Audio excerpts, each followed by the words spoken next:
For Talk El Paso, airing on News Radio 690 KTSM. Live as usual, I'm your host, Andrew J. Polk. Thanks for tuning in, however you may be doing so, as we're already near the end of this week. I know this was a short week and all, but dang, this one feels shorter than usual, as we've got a lot to get to here today. Just a couple of the top-of-the-mind things.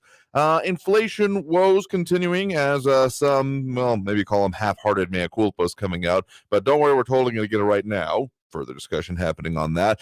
Plus Texas investigations, and now expecting actually towards the end of this program, presidential addresses, though I'm sure it'll have the Washington 15, so probably right after this program. You can expect that coming out of the White House, but also getting into with our interview today, talking with the owner of a trucking company, co-owner technically, but splitting hairs, an otherwise pretty intense situation involving the shipping lanes, what is going on with them, and how that is affecting you and me, and what might be going on with that in the near term. We'll talk about that with Mike Kucharski, co-owner, again, technically don't want to get anyone in trouble, and vice president of JKC Trucking. We'll talk with him in previous months, but of course, that situation has ever so slightly continued to evolve.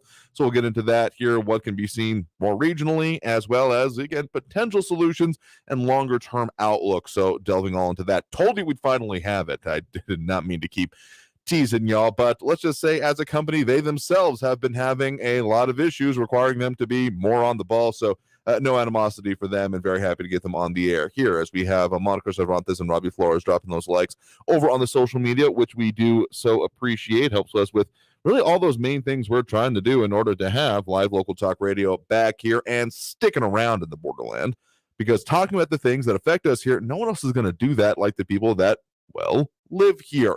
So that's our purpose, that's our point, and that's what we will continue doing. So getting right into it with some of these issues here, I'm just ever so slightly surprised that, U.S. Treasury Secretary Janet Yellen has been admitting that she is wrong, and the tactics they took have been wrong about the risks of inflation, notably saying in March of last year that the risk of rising inflation poses only a small risk, quote-unquote small risk. And yeah, anyone who still says that, I mean, we've seen that progression of language, shall we say, from small risk there to transitory to no longer using transitory to now being a major focus. I think the upshot of that is, among other things, that interest rate hikes will probably continue, and that inflationary problems done by, I don't know, pumping a whole lot more liquid funds into the economy. And there's certain ways that can be done. Changing of bank holding rates, issuing of bonds, or buyback of bonds. There's a whole lot of very interesting tools to be done with that. Said a little bit of economics during my time in my school days, but actually increasing the money supply is a pretty decent way, and in hindsight sounds like a kind of a 2020 moment, I'll say. No pun intended there, but seriously, the fact that this couldn't have been seen coming is a little bit disappointing, and then leads you to wonder, okay, so you've admitted you're wrong there, but then the continuing on conclusion is, but you're right now? Are you sure about that? And have you actually analyzed it? So that, of course, will be ever so slightly a continuing topic as we deal with all of these prices here. I've been in the process of some, let's just call it potentially major purchases myself. And yeah, the numbers aren't fun. If you ever want to feel like that roller coaster feeling when you ever go down one of those big dips, that pit of your stomach kind of goes flying, that, but in a bad way, is what has been a lot of my nights poring over documents and looking at listings and such.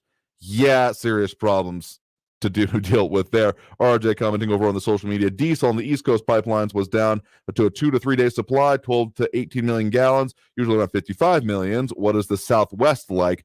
I don't think we're quite that level, but tell you what, we will get into that in terms of the more national supply. JKC Trucking, which we'll be talking with, well, they'll explain it, but they do have some of their business, not even just in the region, but in El Paso specifically. So they're going to get into that in detail. The overall situation, I think, regional shortages are in general popular. He didn't address that point so much. We were able to speak with him earlier today. But yeah, stay tuned for that because, well, don't worry. We get into it as we usually do with our decently in-depth interviews here. So yeah, just stay tuned for that. But again, on the inflation note, that not helping things either, but also, of course, White House spokesperson, which I know that it's a different person now, Karine Jean-Pierre, but man, does she sound, just listening to the quotes. I think there was one in the update here at the top of the hour, man, does she sound like a lot like Jen Psaki. If you weren't knowing a totally different person, you might just think Jen Psaki either had like a throat surgery or has a cold or something, just slightly different. Otherwise, saying that basically that, yeah, so coming out of the White House, still two big factors: lingering effects from the pandemic and global impact from Russia's invasion of Ukraine. Now, I don't necessarily disbelieve that those are continued impacts, but really, seriously, we've had regional wars disrupting things. We've had entire shipping lanes shut down for about this long, actually. Remember that whole Suez Canal incident that, again, I don't think someone I knew actually had something on that ship, but like one of the ships being held up by that, they were looking for their cabinets to come in from wherever they were sourced by, and they were pretty damn certain that it was stuck in that shipping backup. So all of these things, sure, there are levels of impact that come from them, but to pin them all on that and not any of the, I don't know, domestic policies, a little bit passing the buck, and makes that, again, as much as I appreciate a mea culpa from someone in charge, and it's a little weird that it actually got said, it leads me not to maybe the same conclusion that they may be wanting us to have about, and now, no, we totally got it right now. Yeah, let's pull the other one there, buddy.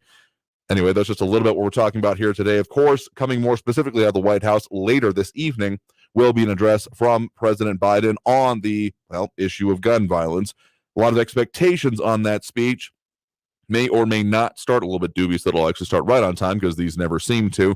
During our program here, if we've got any updates coming in towards the end of it, we'll, of course, bring them to you as it progresses. Otherwise, we'll be talking about that on Friday, as we'll talk about most things here. RJ saying that Jen and Kareen have the same puppet master. I mean, they literally have the same position, so I wouldn't be surprised about that.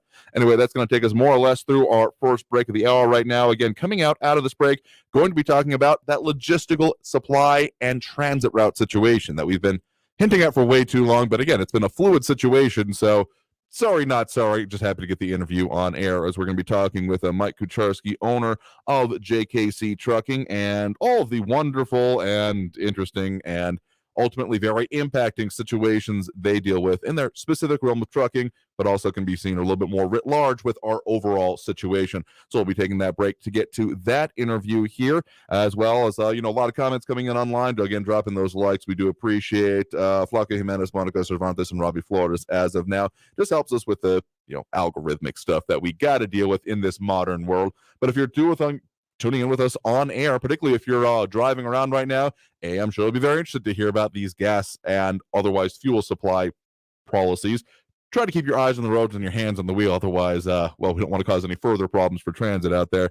But again, got to take that first break of the hour right now. You are tuned into Talk El Paso, airing live here on News Radio 690 KTSM. I am your host, Andrew J. Polk. After this break, more on all those little bits of logistical fun that we're going to be continuing to deal with. So stay tuned. More Talk El Paso after this break here on News Radio 690 KTSM. Stay tuned.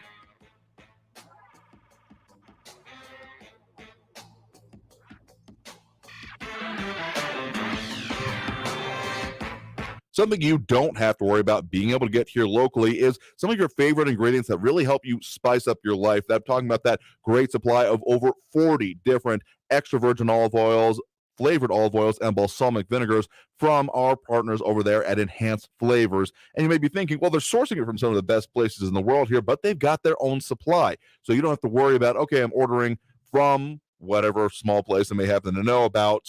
Are they going to have it? Is it actually going to get here? You don't have to worry about all of that because they've got it in stock, on store, and in the region. So that means that whatever the situation is, if they've got it, you can get it from them because they are, of course, locally based. And you know how I feel about supporting local, plus getting some of those great flavors. Even if my travel plans may be, particularly Eastern Europe, let's say, on hold for the minute, they can still get, of course, the best stuff coming in from, again, Italy, Spain, Greece, and more. And, of course, the Modena province of Italy, the only place that you can get balsamic vinegar. Otherwise, it doesn't count. And they got 40 different varieties. Catch them out in the community at different farmers markets and events. Find out all the list of where they're going to be so you can see their full spread. Try it for yourself. That's what really makes the difference in my mind. But just take my word for it. They've got good stuff. I use it. I've got a bottle right here in front of me that I keep meaning to look at and take home and use more of, but I don't want to run out. So find it for yourself online at enhancedflavors.com. That's enhanced with a D, flavors.com. Traffic all day. News Radio 690. I-10 eastbound at Reynolds, an earlier crash is still blocking the left lane. They're causing a bit of a backup. Gateway Boulevard, northbound to Cassidy, 2 stalled vehicles are off to the left shoulder. Joe Battle, southbound at Montana, a stalled tanker trailer is blocking the right shoulder. And on the Trans Mountain, on the way up to the summit at Wrestler Drive, the right turn lane's blocked from a stalled vehicle there. Kerry Edwards, El Paso traffic. This report is sponsored by Compassion International. Poverty was already rampant in Haiti, but the last 2 years have been especially devastating for children and their families. You can help when you sponsor a child with Compassion International. Get started today by texting the word radio to 97646. Hey Texas, this is Eric Burton. And I'm Adrian Casada, and we are Black Pumas. We've partnered with Don't Mess with Texas to turn up the message to keep Texas clean. So come on, join hands and let us be united. Let's all do our part in taking care of our beautiful state roads. It's time to step up. Together, we can keep Texas litter-free. Don't mess with Texas, y'all. Peace. New on Curiosity Stream, she was a loving wife, a devoted mother. She also stole atomic secrets and gave them to the Soviets. Meet the woman whose deception kick-started the Cold War on the spy who stole the atom bomb.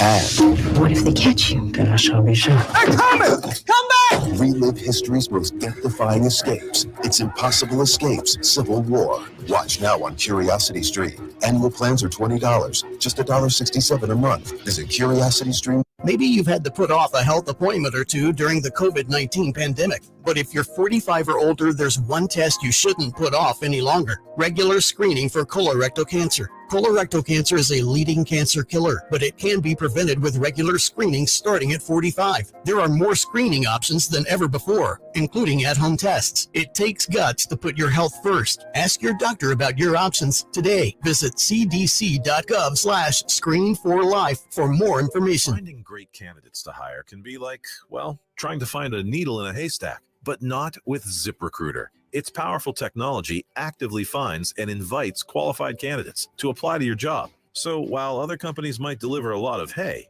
Ziprecruiter finds you the needle in the haystack. See why 4 out of 5 employers who post a job on Ziprecruiter get a quality candidate within the first day. Try Ziprecruiter for free at ziprecruiter.com/free. That's ziprecruiter.com/free. Kids dream big. Protect your child's dreams by keeping them healthy. If your son or daughter is age 11 or 12, the American Cancer Society recommends giving them the HPV vaccine to help prevent HPV cancers later. Learn more at cancer.org/dreambig. News Radio 690 KTSM. Live from the KTSM AM 690 studios, it's Talk El Paso with Andrew J. Polk. To be a part of the show, follow on Facebook at facebook.com/Talk El Paso. Now here's your host, Andrew J. Polk. Thank you all so very much for joining us here for Talk El Paso, airing live on News Radio 690 KTSM.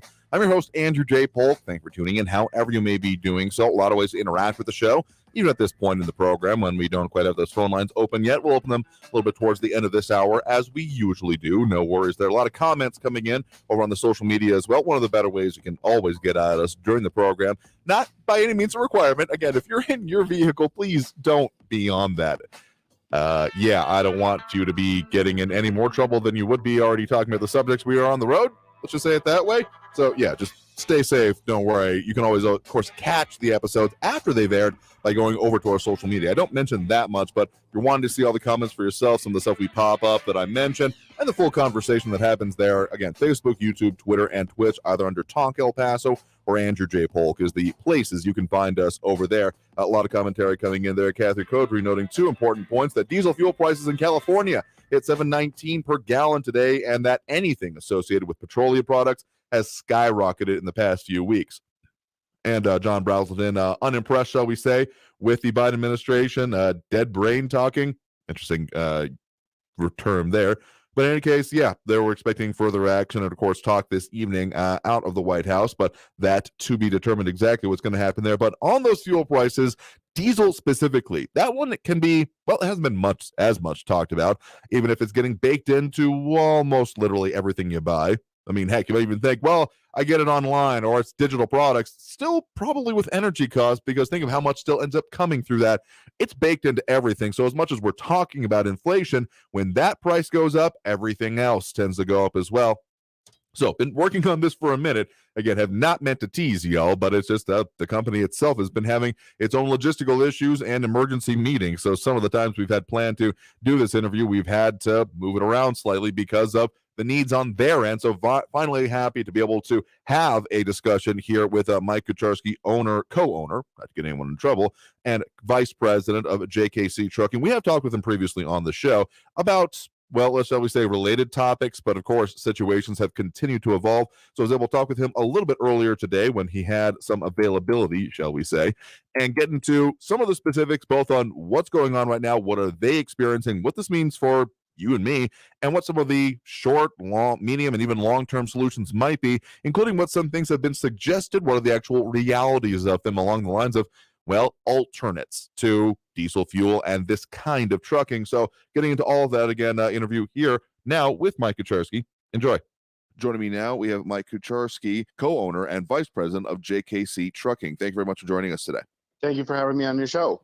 Absolutely happy to talk with you again. We have talked previously and, well, I think earlier this year about shipping and just logistical considerations. And of course, we have some continued ones going on now. So for those who may have missed our previous interview, can you give us a brief overview of what it is that you all do with JKC Trucking? So yeah, we specialize in frozen and refrigerated freight, especially LTL. LTL means less than truckload. So, you know, if you have one pallet, one box, half a truck, we do it all. You know, we specialize going from the Midwest to the whole West Coast. We do Texas, El Paso. We service El Paso. I have actually a couple drivers that live down there. And yeah, from the West Coast back to the Midwest. And so the shipping situation has just continuously been evolving with the issues being seen. I mean, that's a pretty common knowledge at this point, but given particularly the issues that you all see with your shipping going cross country and of the particular types of good and the ways that you do shipping, how would you describe the current situation when it comes to the ability of, you know, trucks to stay on the road and move goods and services as it stands here, you know, beginning of June? So yeah, our costs have all skyrocketed. Our labor costs have skyrocketed. You know, I don't know if I said that the last time I was on the show, but we've increased our pay twice since the pandemic, and we just increased it a third time now. And before the pandemic, we were paying above average. So our cost of labor has gone up. Our cost of goods are gone up. We still can't buy new trucks. We still can't buy new trailers. Everything is skyrocketed. Diesel, you know, diesel fuel is the single largest cost burden incurred by truckers now. You know, diesel fuel has been hitting record highs, you know, highest since 2008, 14 years ago, which just blows my mind, with no price relief in sight, and it keeps climbing. You know, it's only adding to the trucking industry's troubles that we had since COVID. You know what I mean? And just to give an idea for the listeners, diesel is essential to the supply chain because all the big trucks run on diesel, including farm equipment. All the cargo trains run on diesel. All the cargo ships also run on diesel, especially the ones transporting fuel. You know, these skyrocketing diesel fuel is it's going to affect the pricing. It is already affecting pricing of everything, food, produce, everything moved by trucks. You know, it's out of control. You know what I mean? I know while most Americans, you know, do not fuel up with diesel, but it's still affecting them at the supermarket and any delivery they have, you know, and it's also pushing the price of gasoline up.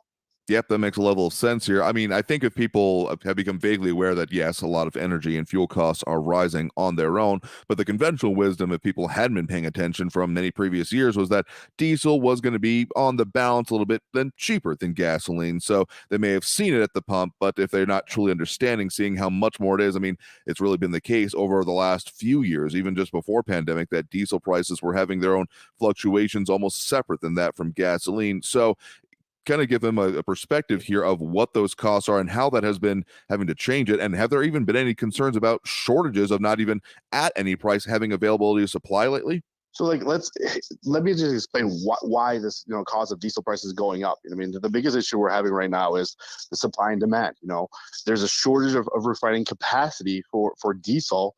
You know, there's a rising demand right now for jet fuel. And what that does, you know, the diesel and the jet fuel refineries compete with the diesel refineries.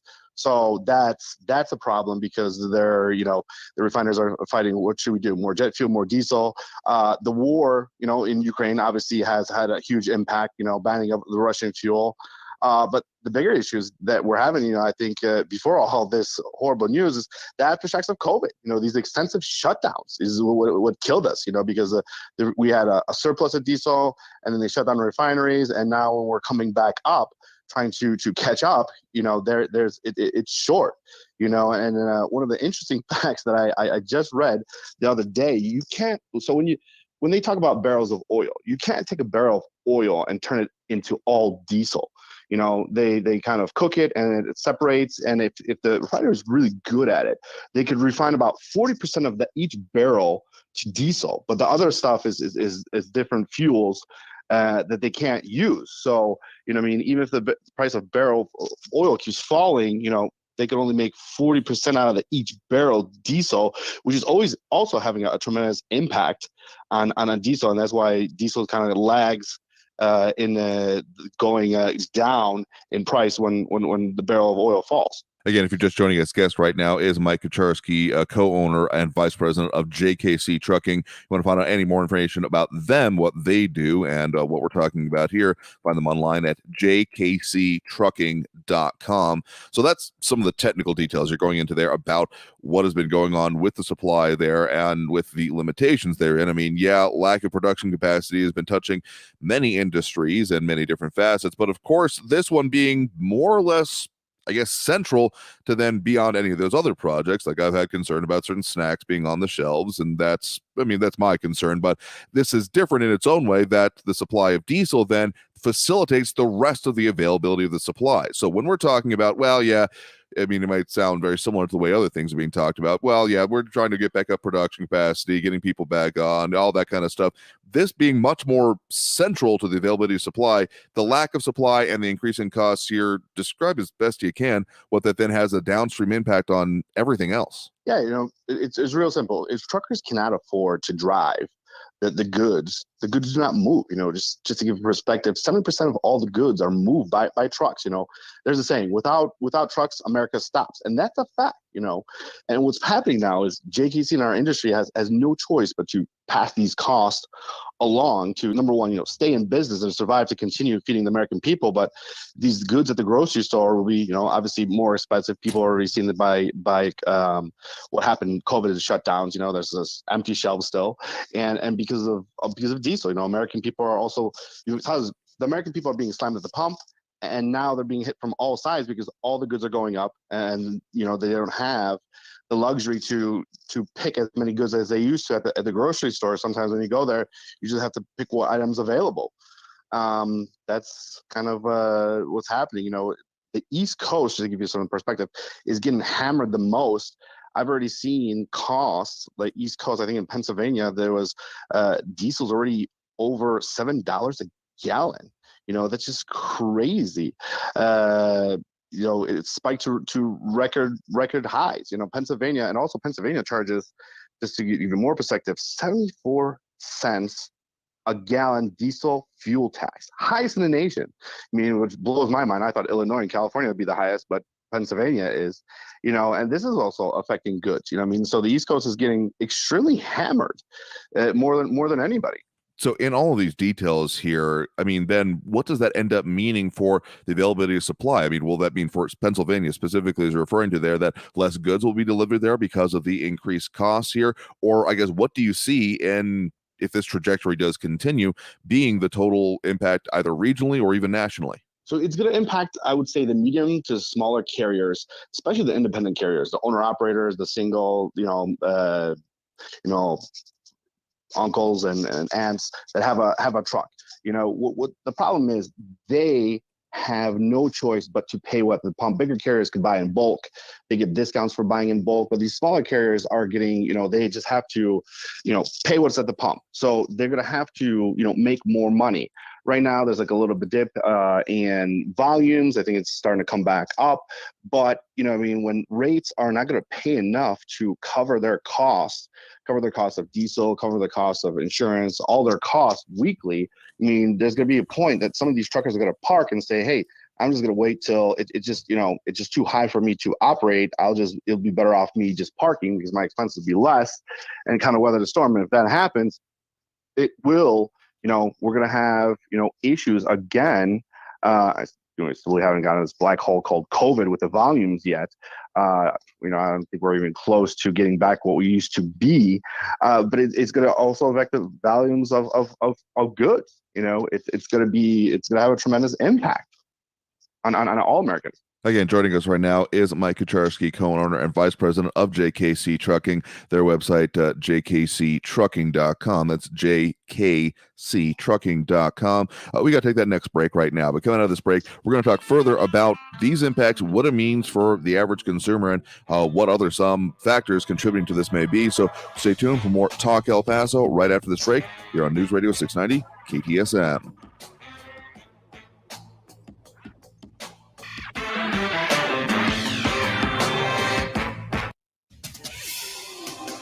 El Paso's News Radio 690 KTSM. Hello, everyone. This is Robert Olgain with your KFOX 14 news update. Topping our news today, the trial continues for the man accused of murdering Erica Gaitan. Gaitan disappeared 2 years ago in 2019 after attending a concert with Ricardo Marquez. Marquez has been charged in her murder. His first trial ended in a mistrial. Prosecutors say Marquez killed Gaitan and buried her somewhere in the Red Sands area. He denies that account. The trial is expected to last into next week. Baristas and other employees at an El Paso Starbucks location are trying to form a labor union. Employees from the Starbucks location at the Fountains at Farah will hold a news conference on Saturday at noon. In recent months, other Starbucks locations have successfully launched efforts to unionize in hopes of improving work conditions. This has been your KFOX 14 news update. I'm Robert Olgain. News Radio 690. Traffic all day. On Border Highway eastbound at Yarborough Drive, watch for a stalled vehicle blocking the right shoulder. Stalled vehicle on Border Highway at Campbell also blocking the right shoulder. I-10 eastbound at the Patriot, a disabled vehicle blocking the right shoulder there. And Hercules Avenue westbound west of Diana at Mount Baldy Drive, an injury accident. Carrie Edwards, El Paso traffic. From the KFOX 14 Severe Weather Center, this is Chief Meteorologist Sandra Diaz. The chance for those showers and thunderstorms in the area looks best for the evening, but as that moisture begins to slowly move out on Friday, we can expect to have rain chances decrease. However, after the winds shift again, bringing us more dry air for the weekend, we can expect temperatures to quickly rebound, and that means the return of triple digits. This report is sponsored by Blindster. Do you need new blinds or shades? Blindster offers custom-made blinds, shades, and shutters shipped directly to you at prices less than big box retailers. Visit Blindster.com now to save 50% off during their Memorial Day sale. Sale ends soon, so shop today. Blindster.com. Finding great candidates to hire can be like, well, trying to find a needle in a haystack. Sure, you can post your job to some job board, but then all you can do is hope the right person comes along, which is why you should try Ziprecruiter for free at ziprecruiter.com/radio. Ziprecruiter doesn't depend on candidates finding you. It finds them for you. Its powerful technology identifies people with the right experience and actively invites them to apply to your job. You get qualified candidates fast. So while other companies might deliver a lot of hay, ZipRecruiter finds you what you're looking for. The needle in the haystack.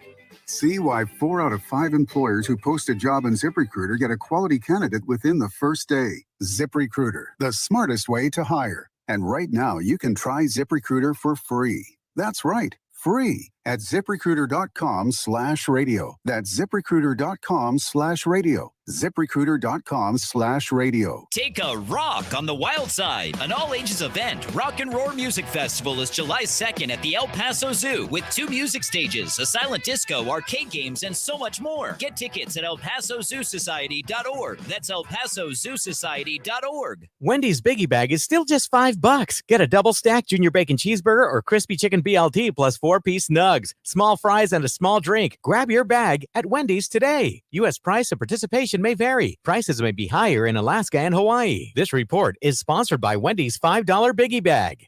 Text and whatever. Just don't text and drive. Visit StopTextsStopWrecks.org. A message from the National Highway Traffic Safety Administration and the Ad Council.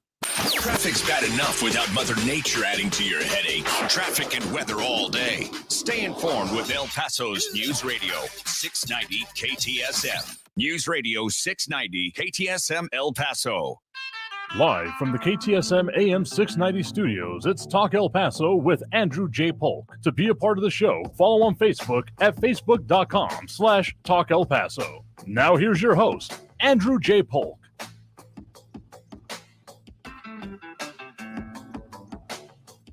Welcome back here to Talk El Paso, airing on News Radio 690 KTSM. I'm your host, Andrew J. Polk. Continue our conversation now with Mike Kucharski, co-owner and vice president of JKC Trucking. Thanks for sticking around with us. Thank you for having me on again. Absolutely. Happy to talk with you because this has been one of those, in all of the issues we talk about, slightly back burner topics, but one that is definitely important to continue discussing here, of that of shipping, trucking, and the impact it's having on the supply chain and all of the impacts going on to it. So we were talking a little bit first segment about diesel supply, the cost of it, and the impact that it is having on shipping here. So you're mentioning how certain areas are really having issues, but you even have some numbers on what the impact has been just within your own company, right? Yeah, so diesel is like the biggest cost, and I'm going to share, costs what we paid first quarter of 2021 and 2022. The first quarter is January through April. So give you an example, 2021, we bought over 1.1 million gallons of diesel in the first 4 months. We paid a little bit over $3.2 million. 2022, we've bought 972,000 gallons of diesel, and we've already paid almost $4.2 million. So just in our first quarter, compared from 2021 to 2022, our costs are already up 47%,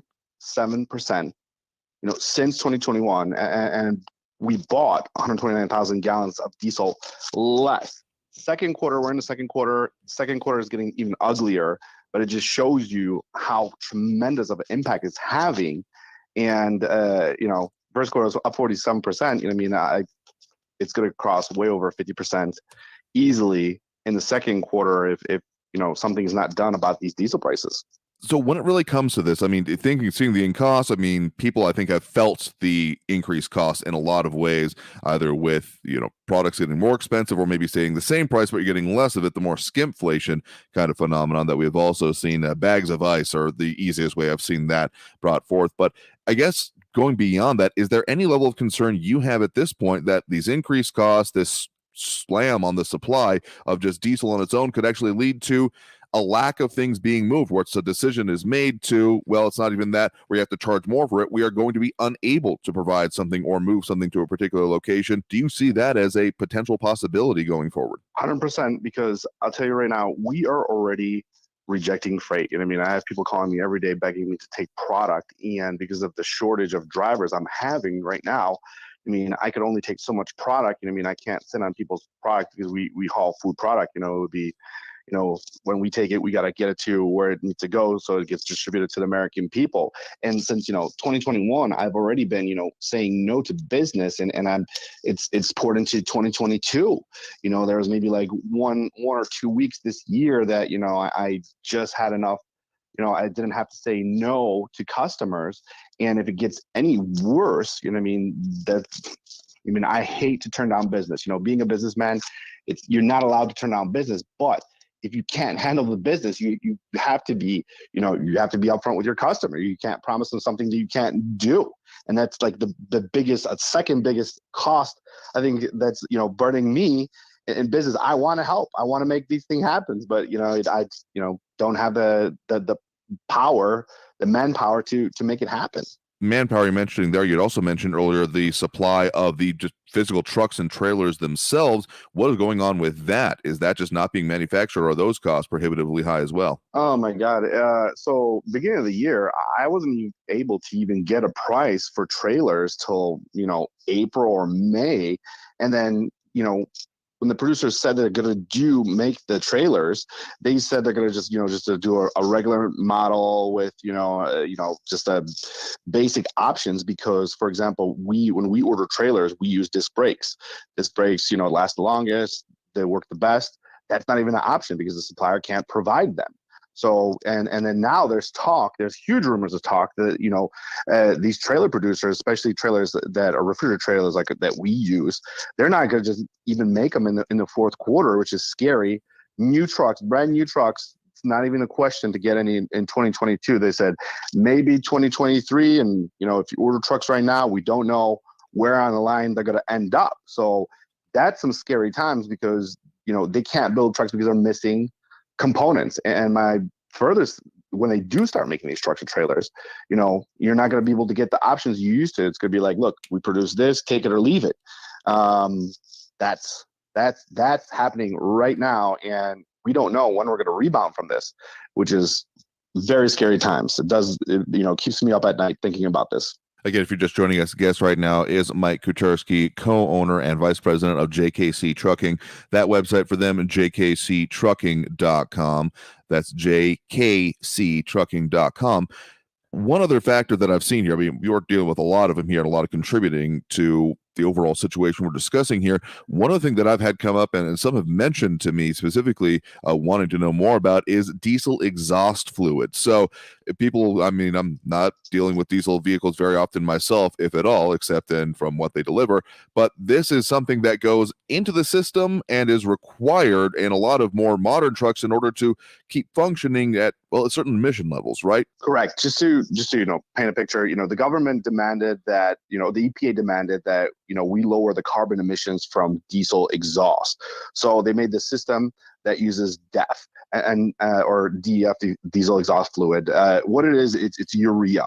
And what happens is the carbon gets trapped into this muffler kind of situation in the truck, and then it squirts the DEF in, and it heats it up, and it kind of burns off the carbon, so that carbon's not released into, and the particles are not released into the atmosphere. So we have, cleaner air. But, there's, DEF has definitely gone up in price.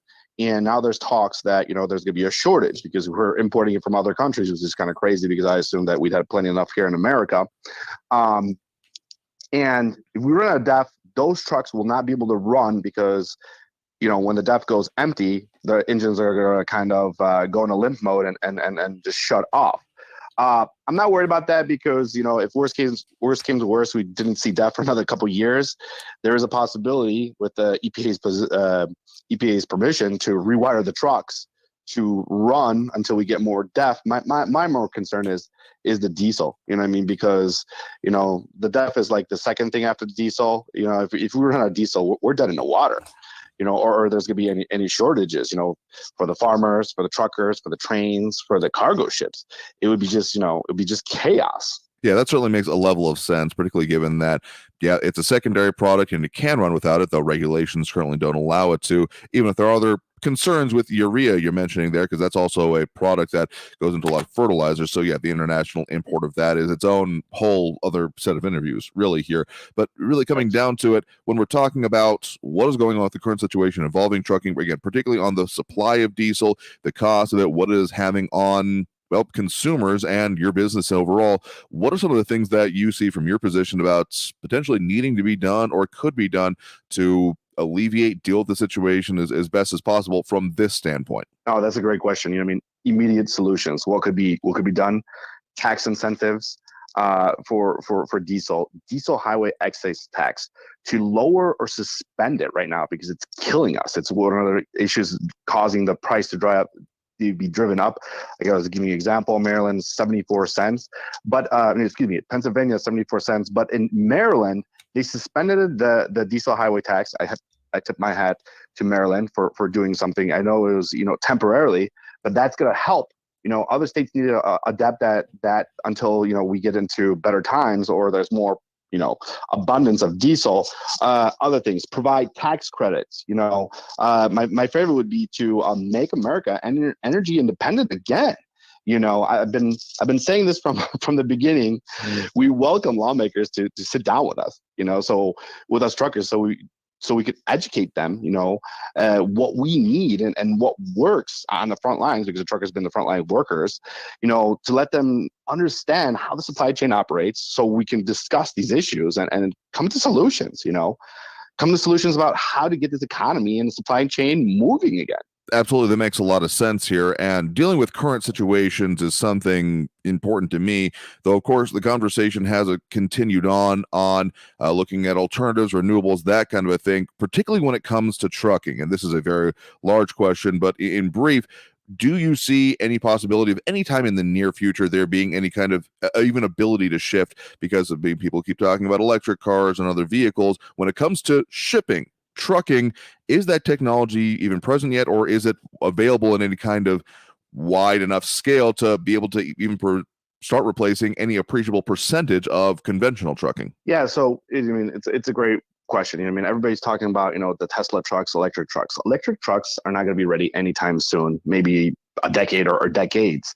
But the next fuel that they're going to be pushing in is hydrogen. They could re-engineer the engine to use hydrogen, which is, I guess, much cleaner. And the only thing that comes off hydrogen is like water vapors. To use hydrogen. Nikola, one of the manufacturers, is making a hybrid truck. It's an electric truck, but it has a hydrogen generator to make the electricity to charge the battery and to move the trucks, which I think is a great idea. I love that, and hydrogen, because it's not, you just can't put all your eggs in one basket. I support, green energy, but come on, I don't want to push some technology that's not ready. We still need to test it. I really don't think these lithium batteries are going to be great in cold weather or in extreme heat, because batteries hate that. That's why we need a different option. The biggest problem, that we've had so far is that, the engineers couldn't find another fuel as good as diesel to replace it with. That's the biggest problem. So, hydrogen is the next thing that is going to happen. Electric trucks are coming. I don't think they're going to be here the next day, but, I'm all for these hydrogen trucks, these hybrid hydrogen electric trucks. Actually, we have a deposit with Nikola. So whenever they start producing those trucks, we can get some of those. I think it's a great idea to start replacing the fuel, but it's, this is not going to happen overnight, no matter, how fast the government pushes it, because this technology is still brand new. It's being tested currently. We got to work all the bugs out before we push this into the market, because let's say we push technologies too premature. One good example was the EPA pushed this DEF fluid too fast, and the first systems were horrible. The truck was breaking down. We had all these extra costs. We still have these extra costs to fix these things, because if the DEF system's not working perfectly, it throws the truck in limp mode. It needs to be towed to a dealer, fixed. The codes have to be reset. That costs time and money, which is also affecting the end user. And the government doesn't look at that. So, next time they bring out technology, it's got to be ready to fire on all cylinders, like with very little side effects, not pushing it. I hope they learn when they push the DEF system by their mistakes, but time will tell.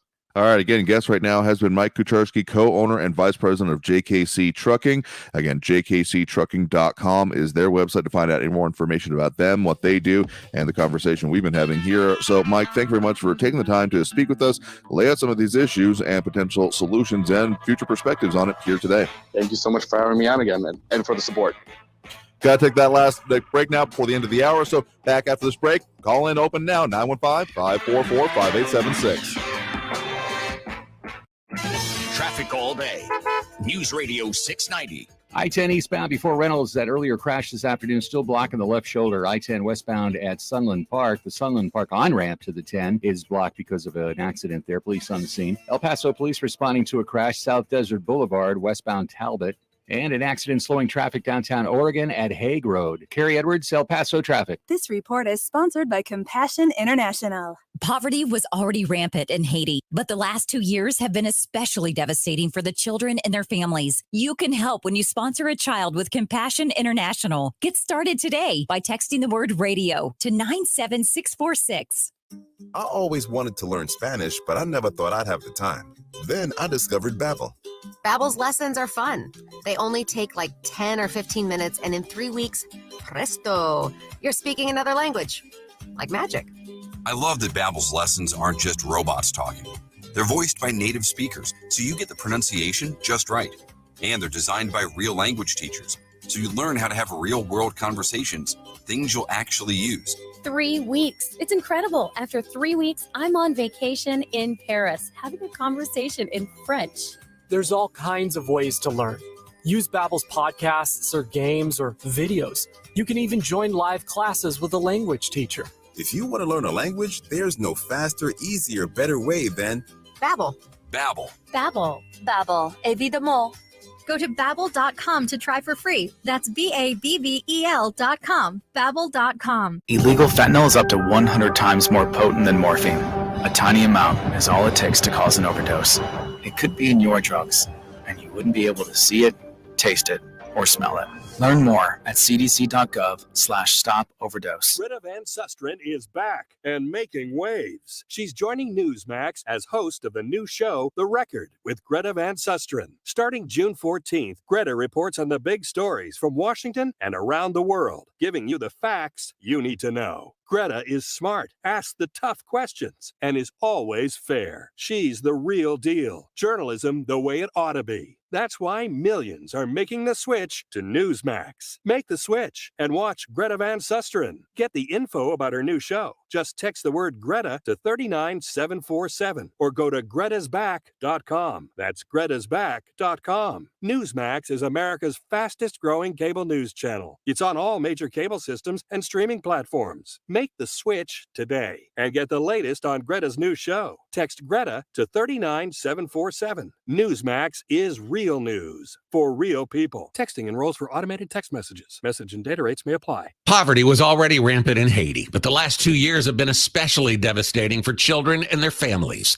You can help when you sponsor a child with Compassion International.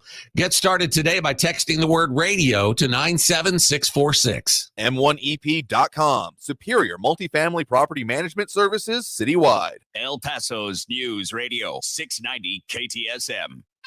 Live from the KTSM AM 690 studios, it's Talk El Paso with Andrew J. Polk. To be a part of the show, call 915-544-KTSM or follow on Facebook at facebook.com/Talk El Paso. Now here's your host, Andrew J. Polk. Thank you all so very much for joining us here for Talk El Paso, airing live on News Radio 690 KTSM. I am your host, Andrew J. Polk. Thank you for tuning in, however you may be doing so. A lot of ways to interact with the show. We have that phone line open right now. We've got a little bit crunch at the end of the last segment there. That number to call, 915-544-5876, 915-544 KTSM. A lot of comments come in over the interviews here as well. So again, thanks to Mike Kucharski, co-owner and vice president of JKC Trucking.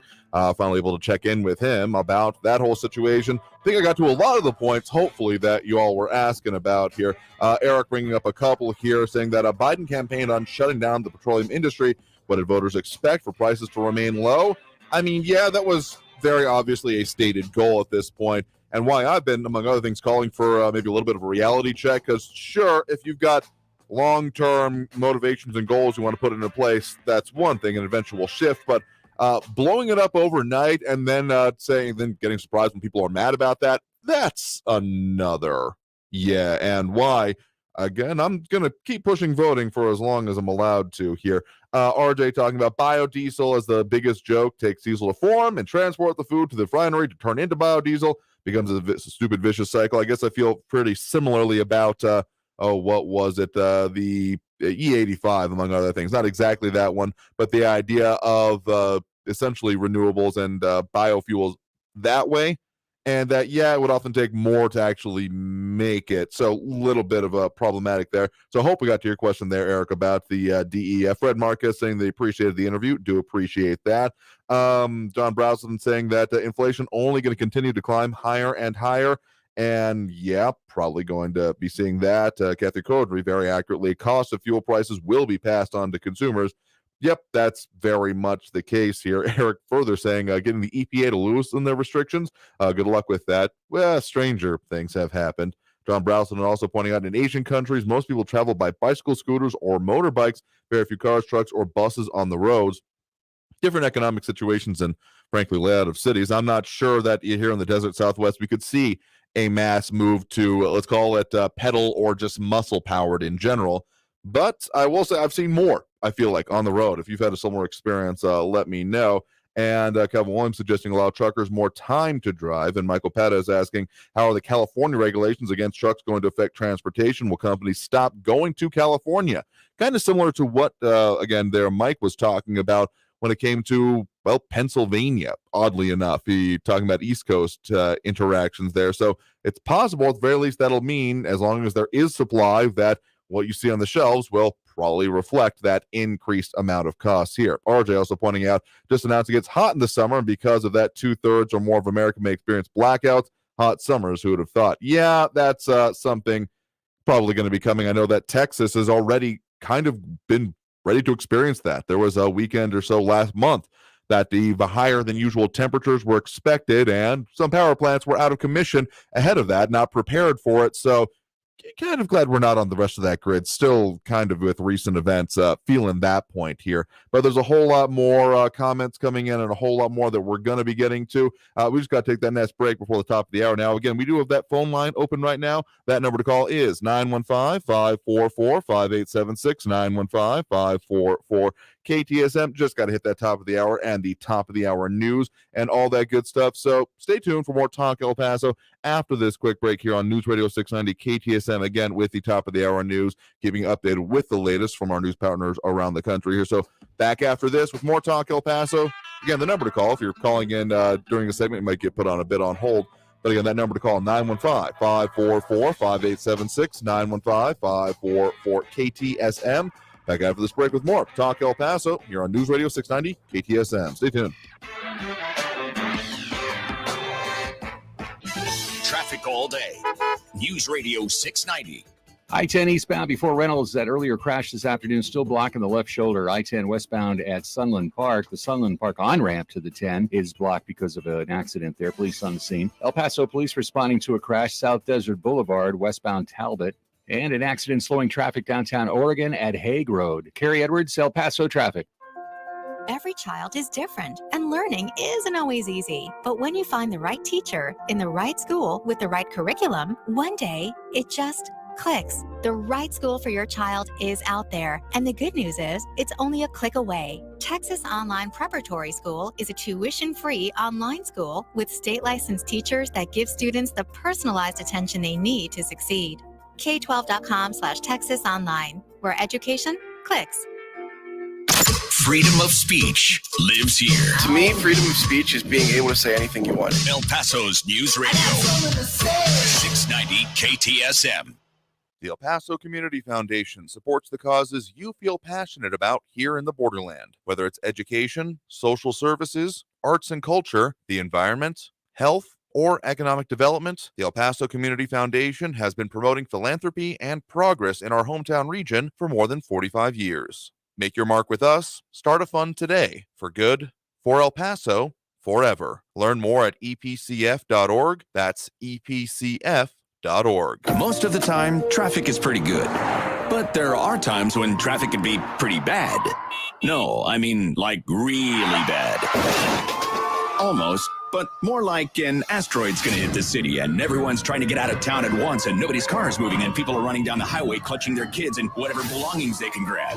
Yep, now you got it. It's times like these you need your severe traffic station. Traffic and weather all day. Stay informed with El Paso's News Radio 690 KTSM. 17 million veterans have served our country. Coming home and healing may be the longest and hardest battle they face. Since 9/11, 100,000 veterans have died by suicide. Hundreds of thousands more suffer from the invisible wounds of war. It's time to act. Home Base provides 21st century world-class care to veterans and their families from across the country at no cost. To get care or find out how you can help, visit homebase.org/iHeart. Their mission is complete. Ours has just begun. Always just minutes away from the latest news around town and around the world. You need to know what's going on. News Radio 690 KTSM.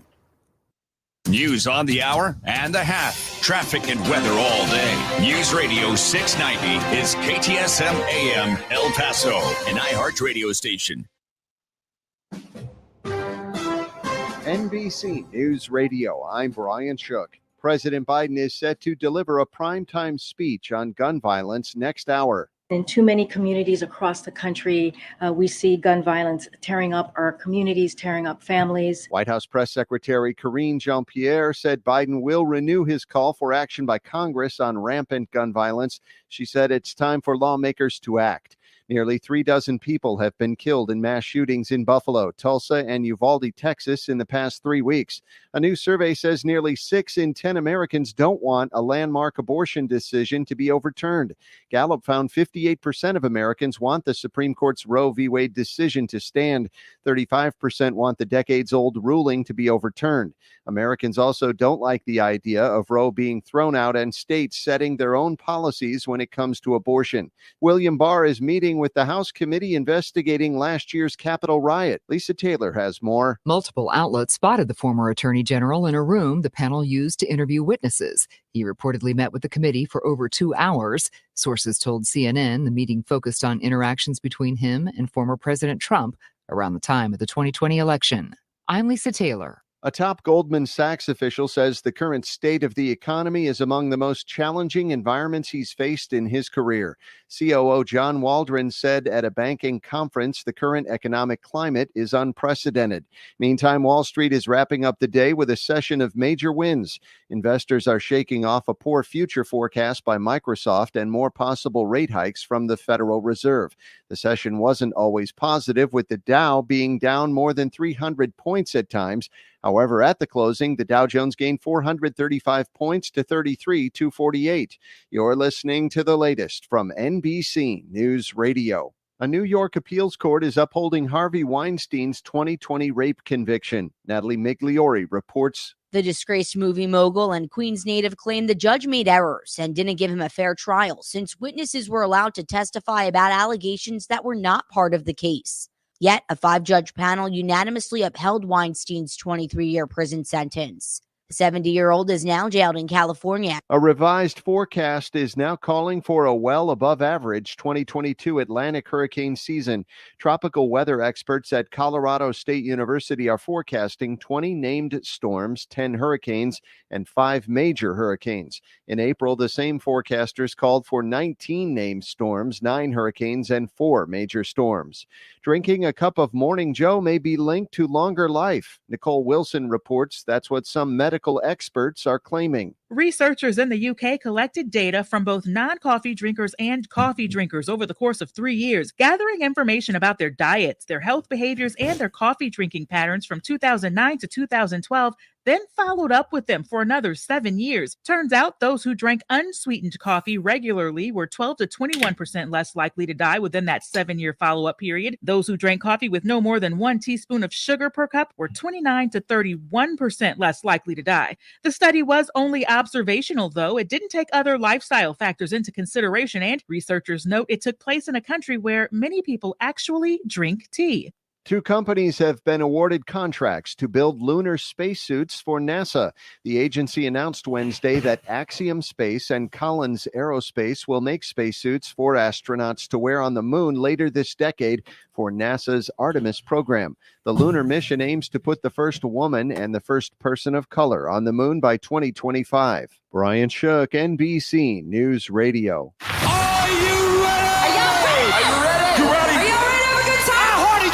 Ready to do this. Get ready. Our iHeartRadio Music Festival is back. This festival is insane to bring all these different types of music together. Can you believe all the artists performing? The best fans in the world with the biggest stars from all walks of music under one roof. Be here as our 2022 iHeartRadio Music Festival lineup is revealed. Tuesday morning at 6. This report is sponsored by Compassion International. Poverty was already rampant in Haiti, but the last 2 years have been especially devastating for the children and their families. You can help when you sponsor a child with Compassion International. Get started today by texting the word radio to 97646. The podcast Wheel Woman tells the true story of Georgia Durrani, all-American girl, world-famous model, and getaway driver for the mob. Wheel Woman takes you on a thrilling ride through the unlikely life of one beautiful, smart, fascinating woman. The rules were simple. Don't talk to anyone. Don't ask questions. Always park a block away. Make sure you're not being followed. Listen to Wheel Woman on the iHeartRadio app or wherever you get your podcasts. Brought to you by DuckDuckGo. Search, browse, and email privately, all for free with the DuckDuckGo app.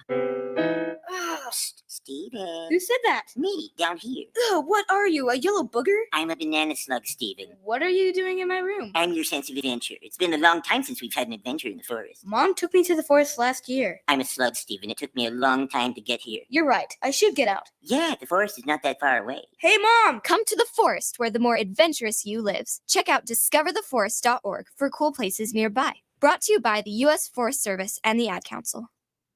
I adopted Bento in 2010 from a shelter. A lot of people know him as Keyboard Cat.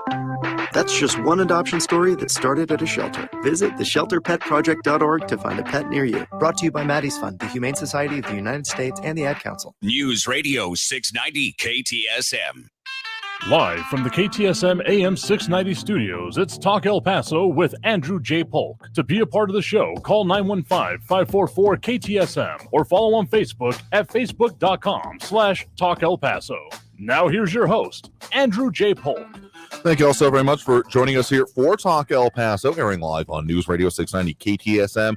I'm your host, Andrew J. Polk. Thanks for tuning in, however you may be doing so. A lot of ways you can, on air, online, live streaming through the free and reliable iHeartRadio app, or joining us over on the various social media pages we're up on these days, facebook.com/Talk El Paso, the Talk El Paso channel over on YouTube, Twitter at Talk El Paso, or twitch.tv, Andrew J. Polk. A lot of comments coming in through all of those methods, and of course, dropping those likes and reacts, which we do appreciate. We have Eric von Holstein Rathlow, Calvin Williams, Maria Coleman, Blanco Jimenez, Monica Cervantes, and Robbie Flores. It just helps with all those things algorithmically that we definitely do. So RJ over on the YouTube, not having a good time with the premium over $5 a gallon. I think this will show up okay on, well, look for yourself there. No, I don't think those are typos. Those are him self-censoring, which I guess I kind of appreciate, saying that premium is over $5 a gallon, and then expletive, I'm assuming, and this is just the beginning. They're talking about $150 and $175 a barrel for oil. I recall from my youth a Bill Watterson comic, Calvin and Hobbes, if you recall it as well. Very, of course, as a young man, watching a young man be in mischief, very influential on me at that point in time. Yes, I'm dating myself. But specifically, there's one that has just randomly stuck with me through the years. Calvin's dad, whose name escapes me at the moment, is going through a bicycling kick himself and saying, "Oh, Dad, what do you think about this? Oh, man, screw everyone in cars. I hope gas goes up to $8 a gallon. And I think that they all just, need to learn how to bike themselves." And, oh, well, just say I saw a picture out of California today about some of their gas. And, yeah, I never thought of that as particularly prophetic, but, well, here we are. So that's some of what we're talking about here today. Catherine Codry pointing out another issue here, $700 million in military aid to Ukraine, but zero zilch for school safety. Sure, that's one of the small ones, but there's been billions sent to Ukraine, obviously, as we've talked about here as well. Calvin Williams not enthused about what's coming up this evening here, as we are expecting a speech from the White House, either probably end of this hour, I'm going to guess more early next hour, given just the way these things have often worked out. Because, well, yeah, the speech from the White House on school safety and gun violence, primarily on the latter, I'm going to assume. A lot more commentary. Michael Perez, Calvin Williams, Eric, Flaco Jimenez, Catherine Codry, RJ, John Brazelton, and more tuning in, chiming in over here. Catherine Codry also saying rolling blackouts in LA County and now water restrictions. Michael Perez pointing out electric vehicles need coal and natural gas to run, which I found it very interesting. What, again, our guest from last hour, thanks again to Mike Kucharski, co-owner and president of JKC Trucking, but the potential for hydrogen. Y'all brought that up a couple of times before, so I was very interested to hear his perspective on, I guess, heavier industrial use as well. A whole lot more comments than we're even going to be able to get to at any one particular point here. So if you want to comment over there, you're more than welcome to, as Manuel Sanchez also dropping that react. We do appreciate. We also got those phone lines open, as I have said. That number to call, 915-544-5876, 915-544-KTSM. If you call in the middle of the segment, you might be put on a brief hold. We'll definitely be able to pick it up during the commercials as we come up here. So if you're ending up on the end of a segment, don't just hang up. Stick around for a bit. But otherwise, we will take those calls right now. We do have a call on the line right now. You're live with Talk El Paso. Who's this? This is Mr. Marky Mandingo. I want to say thank you to all the Democrats. I'm at Costco, and gas is $4.15. And there is a very, very long 1, 2, 3, 4, 5, 6 lines long all the way to Kohl's. But it's $4.15. It's the cheapest in the city right now. Yeah, I can't say I'm surprised. I managed to fill up. Okay. He said it's going to go up 12 cents tomorrow. So he says once they close at 7, they're raising it. It's going to be something around 425, 426. And he said they do not foresee it getting cheaper. Yeah, that tracks about what I'm seeing. I managed to fill up at not exactly a Costco or something similar, but a regular gas station over the weekend on Sunday. And yeah, saw that, or Monday, I think technically it was, and then managed to get that, fill up the tank, and then saw that nice $4.50, $4.59 price jump going there. So not surprised that we're seeing those. Make another comment. I got solar. I got tricked into solar about 3 years ago, and I live in front of Memorial Park, so I have a historic house. I couldn't have the panels exposed, so I had to put them on the north side of the house. And I do get a bit of a benefit. Like my electric bill this month was $7 because I got to pay the city $30 every month for having the luxury of being able to use their electricity. So I called them and I said, so what's going to happen if there's a blackout or a brownout here in El Paso? I know that we're not managed by ERCOT, but they're really managed more about with Palo Verde nuclear power plant and such. They said that no, since I got solar, I wouldn't just have electricity just because I had it. They said that they would be buying it from me at of course, of a lot higher rate than they sell it. And they said, but I can get batteries, solar batteries, to put in my basement to back it up. And they mentioned a couple of brands. There's something called a Tesla Powerwall. Oh, yep. You have any idea how much that costs? Because I'm going to tell you.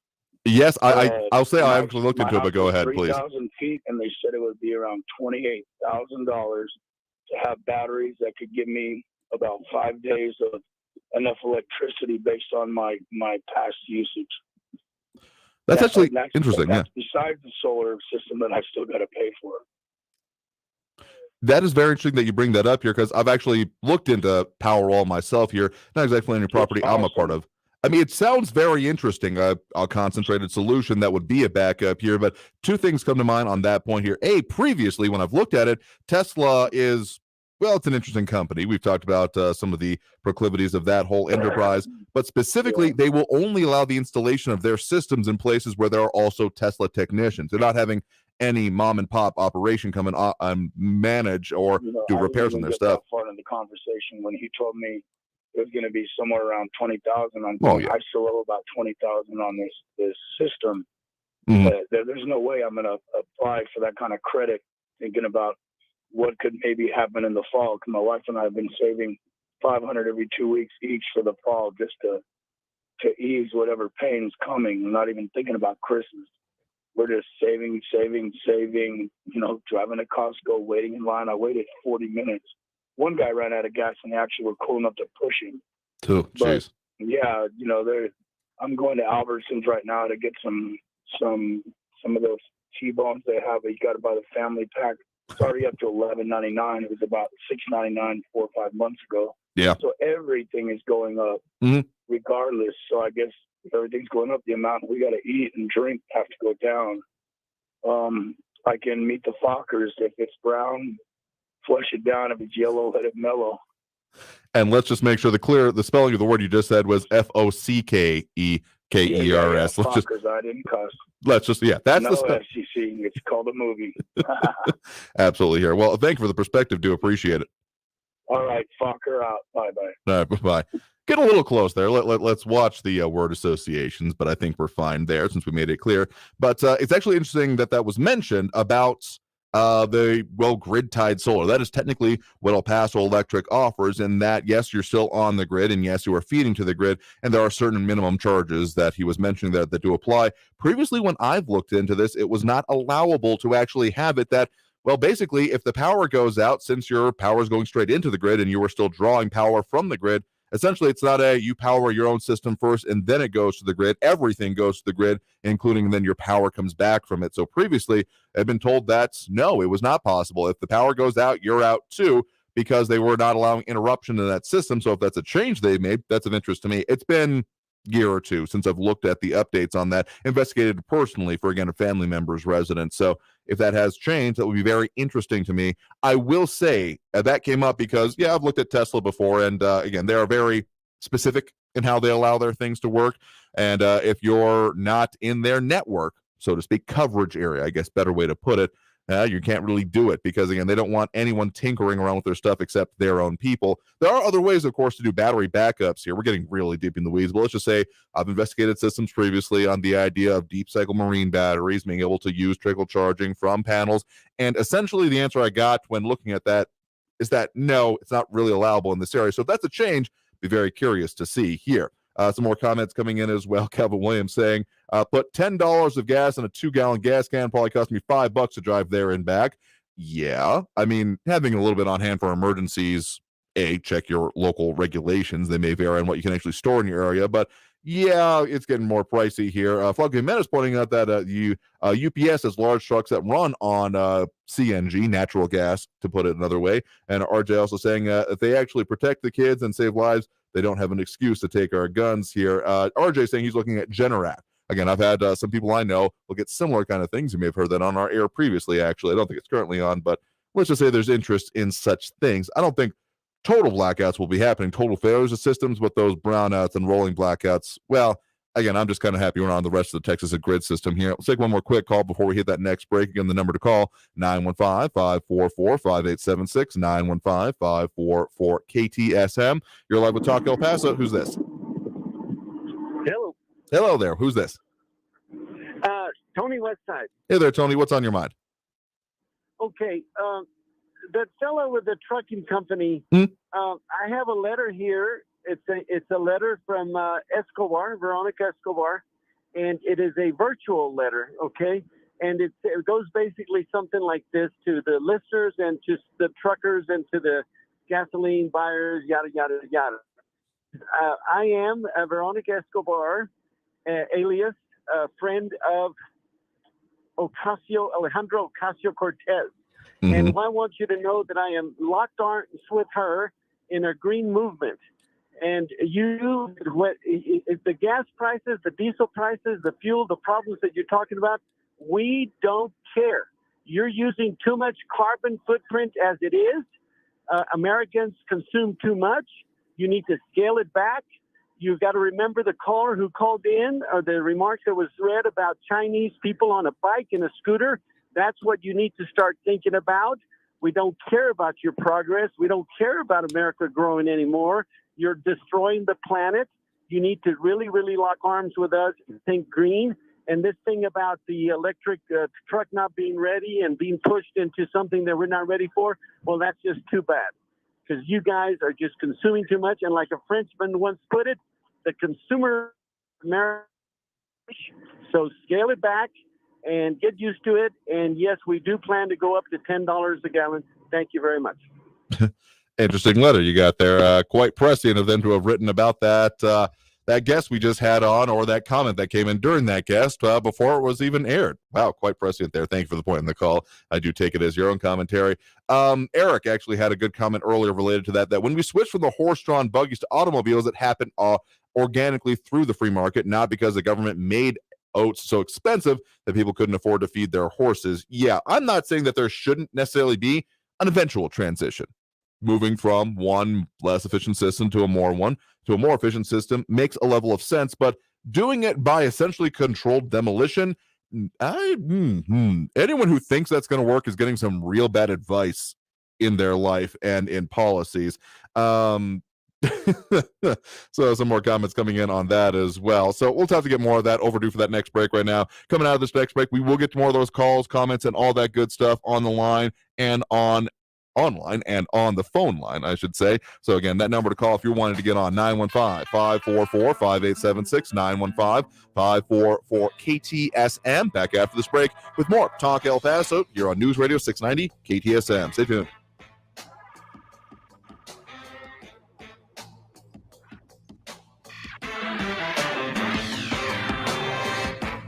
really need to make sure you and yours are well taken care of, particularly when it comes to grooming. There's no place I would better recommend than, of course, the official hair and beard sponsor of the program, that of Gentleman's Republic Barber Salon and Men's Spa. I've been going there for literal years now, even essentially had my bachelor party there because, well, they have great services, great atmosphere, great most everything you could expect of out of that kind of a facility, including great beverages. It is, of course, red beer season with these high temperatures. It may have taken that slightest of dips recently, but we were already hearing those forecasts. They're roaring back. So go on them for having a great amount of, well, services and supply and everything that you want from them. Again, expert hair and beard grooming services is definitely a way to, well, make sure you feel good about how you look and putting yourself out there. Particularly with Father's Day coming up, give Dad what he really wants, and that's to be treated like a king for a day. So if you want to find them, you can, of course, find them online at gentsrepublic.com. That's GENTS Republic.com, or give them a call at 915-532-3000.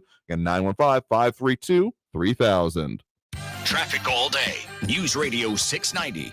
I-10 eastbound at Sunland Park, a stalled vehicle, two of them blocking the right shoulder. Gateway Boulevard, westbound at Lee Trevino, an accident reported. Another crash reported Rich Beam Boulevard, northbound at Zaragoza.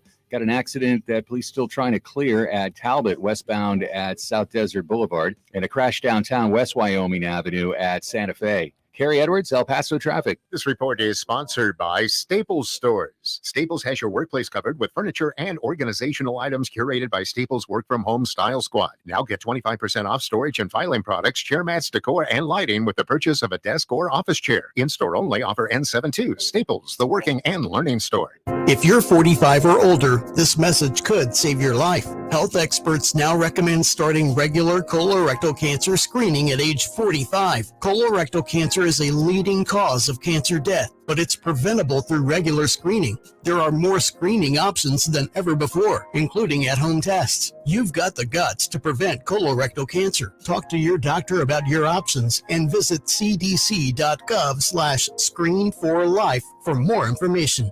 Blue Star medicated ointment works fast to relieve the pain and itch of almost any skin irritation. It's amazing. It's like as soon as you put it on, you can feel it working. We've had Blue Star in the family for years. It works on everything. I love the cooling sensation on my athlete's foot. What a relief for my eczema. Nothing worked on my dry, cracked skin until I tried Blue Star. Blue Star is great for scalp itch. Look for the white box with the blue star in the first aid section. Feel Blue Star work fast or your money back. Attention weekend gardeners, don't let insect pests destroy your hard work. Fight back with Maggie's Farm. Created by pest control professionals, Maggie's Farm plant and mineral-based products provide amazingly effective insect control, like our 3-in-1 garden spray for organic gardening. Deadly on garden insects, but safe to use around children and pets. Maggie's Farm. Lethal to bugs, easy on the planet. Now, for a limited time, get a free box of our patented no-spill ant kill bait stations with purchase at greenbugkiller.com. That's greenbugkiller.com. You can't help but look at a car wreck on the side of the road. Yet we turn a blind eye to the things we should be looking at. What are we doing? It's not like we didn't know. We know. We are turning our eyes. The Glenn Beck Program. I have no tolerance anymore for people who say, I just can't look at it. Listen and look. You don't have that option. Glenn Beck. Mornings at 7. What can you do? Here's something you can do. News Radio 690. KTSM. Why should you volunteer with Meals on Wheels? I never thought that 5 minutes could make so much difference in the lives of two people, but it has. Drop off a warm meal, get more than you expect. Volunteer at americaletsdolunch.org. Brought to you by Meals on Wheels America and the Ad Council. News Radio 690, KTSM El Paso. Live from the KTSM AM 690 studios, it's Talk El Paso with Andrew J. Polk. To be a part of the show, call 915-544-KTSM or follow on Facebook at facebook.com/Talk El Paso. Now here's your host, Andrew J. Polk. Thank you all so very much for joining us here for Talk El Paso, airing live on News Radio 690 KTSM. I'm your host, Andrew J. Polk. Thank you for tuning in, however you may be doing so. A lot of ways to chime in on the show here. As people have already been asking about, actually, don't worry, Free For All Friday is coming because we got a lot going on already in this shortish, well, work week anyway. And then, of course, a lot more we'll be getting into in future shows for you, including maybe more on this kind of subject here, maybe some local efforts coming on that. Look up the El Paso Climate Charter if you haven't already, because we'll definitely be having some discussion on that. A lot more comments coming in and more calls as well. If you wanted to call in during the show, that number to do so, 915-544-5876, 544-KTSM, the number to dial there. But a lot of comments coming in over on the social media, Facebook, YouTube, Twitter, and Twitch.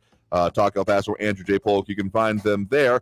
Eric, I think he took, because I doubt that Tony would usually be branded as a watermelon green on the outside and red on the inside. I think he was speaking mildly facetiously there, not exactly espousing or supporting the points that he was discussing there. But, well, you're, of course, entitled to your own opinion on it. Catherine Coder saying, go Amish.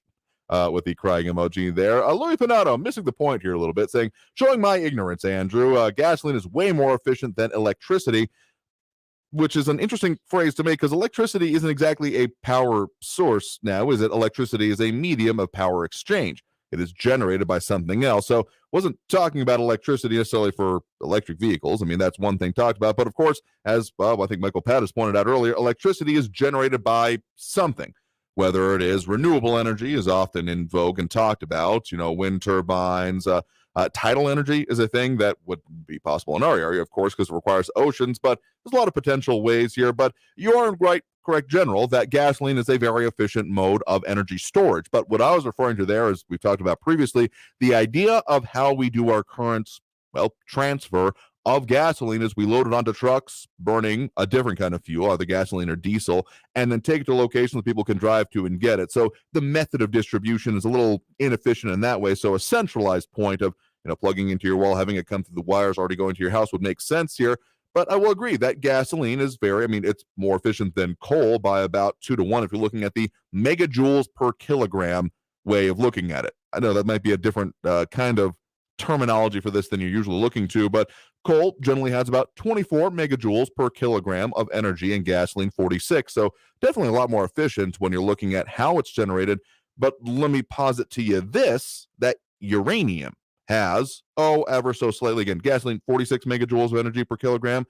Uranium has 76 million megajoules of energy per kilogram. So if you want to talk about pure efficiency, yeah, I am fully a proponent of the other green energy, that of nuclear power generation. I know it's a boogeyman for a lot of people and suffers from an incredible NIMBY problem, not in my backyard, ever since, you bring up phrases like Chernobyl or even more slightly closer to home, 3 Mile Island, and yeah, you're literally not going to be able to pay people to have that near them, but we literally benefit from that here, as a previous caller did mention, with the nuclear power plant that is part of the grid that we are part of, and that, El Paso Electric, among others, regionally, do receive some power from.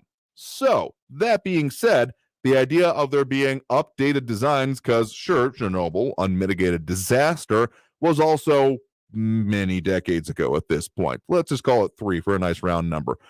So to say that that's going to be the exact same turnout would be ignoring what has been happening in energy progression and the ways that you can do. Nothing is going to be foolproof because fools are so ingenious, but seriously, looking at better ways of distribution, I think, is important for the long term. So sure, call me ignorant if you want, but let's talk the facts here before we get into such labels here in the long run. More comments, of course, coming in. RJ saying, show me a more efficient system and I'll think of something really ridiculous to say here. I have lots of time and I'm still waiting. Also referencing there the idea of cold fusion. I'm for it. That has been something that has been happening in the background. I look at a lot of nerd journals, I guess you could put it, written more widely. And the idea of there being that, or even just fusion in general, and the idea of those kind of systems coming into place for nuclear power plant, because all nuclear power is currently fission. If you look up your different types of nuclear bombs, you get a little bit of an idea there. Though, of course, the non-destructive kind when we're talking about these systems of power here. And a lot of different comments coming in. Maria Coleman also saying that it would have been more prudent for the administration to meet with trucking firms and suppliers prior to arbitrarily limiting the fuel supply.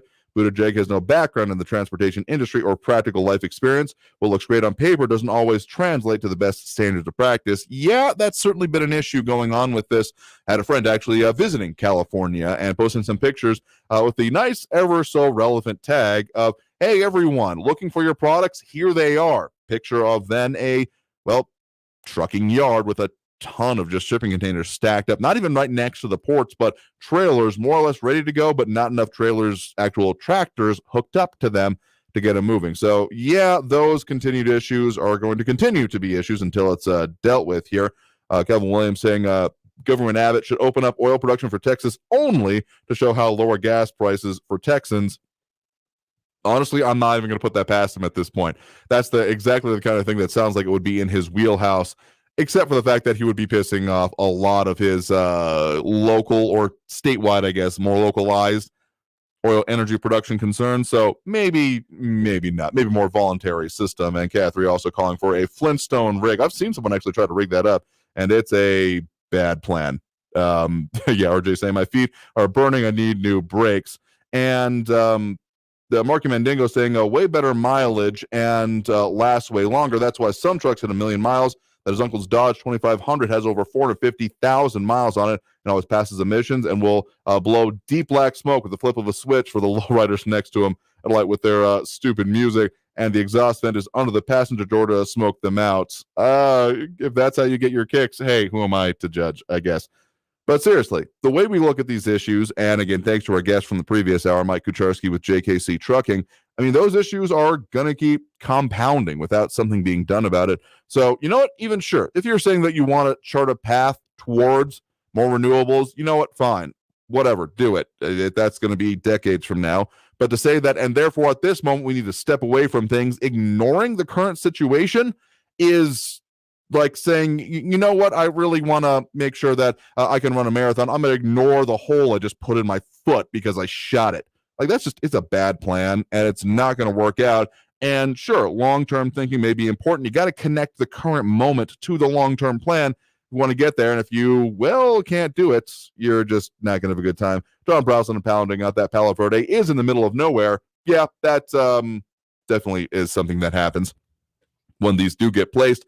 But seriously, we still have a lot of middle of nowhere places in the U.S. Sure, the East Coast and Midwest even may be kind of chock full of people these days. You could still build new things. I mean, we haven't built an actual new nuclear power plant, into my understanding, decades, ever since, again, those incidents, as mentioned, kind of put the kibosh on public support or, again, really ratcheted up the NIMBY thing. So sure, there may be transmission line problems, but to say that it's impossible or that it's just completely more widely being completely ignored in this idea of ensuring America's, among other things, own energy security.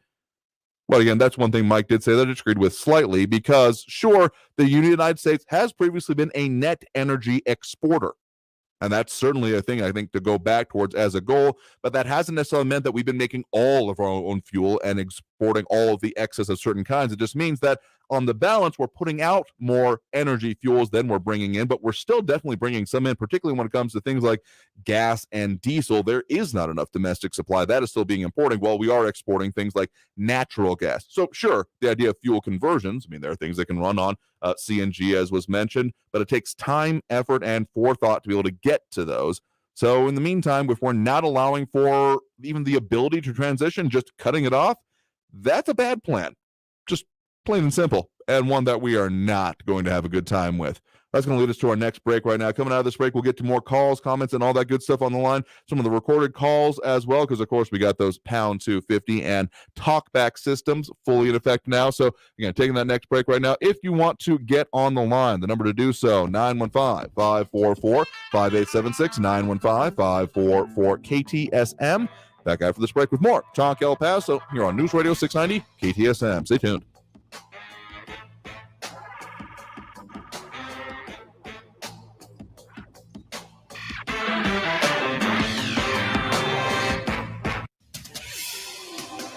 El Paso's News Radio 690 KTSM. Hello, everyone. This is Robert Olgain with your KFOX 14 news update. Topping our news today, the trial continues for the man accused of murdering Erica Gaitan. Gaitan disappeared 2 years ago in 2019 after attending a concert with Ricardo Marquez. Marquez has been charged in her murder. His first trial ended in a mistrial. Prosecutors say Marquez killed Gaitan and buried her somewhere in the Red Sands area. He denies that account. The trial is expected to last into next week. Baristas and other employees Employees at an El Paso Starbucks location are trying to form a labor union. Employees from the Starbucks location at the Fountains at Farah will hold a news conference on Saturday at noon. In recent months, other Starbucks locations have successfully launched efforts to unionize in hopes of improving work conditions. This has been your KFOX 14 News Update. I'm Robert Olgain. News Radio 690. Traffic all day.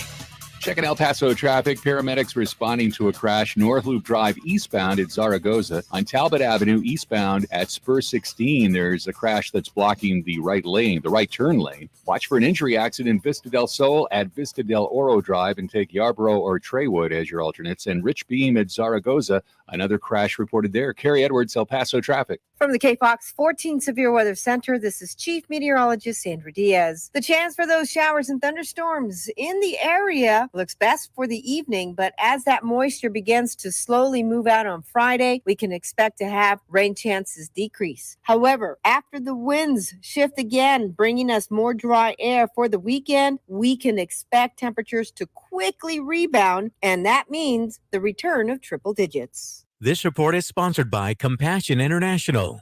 Poverty was already rampant in Haiti, but the last 2 years have been especially devastating for children and their families. You can help when you sponsor a child with Compassion International.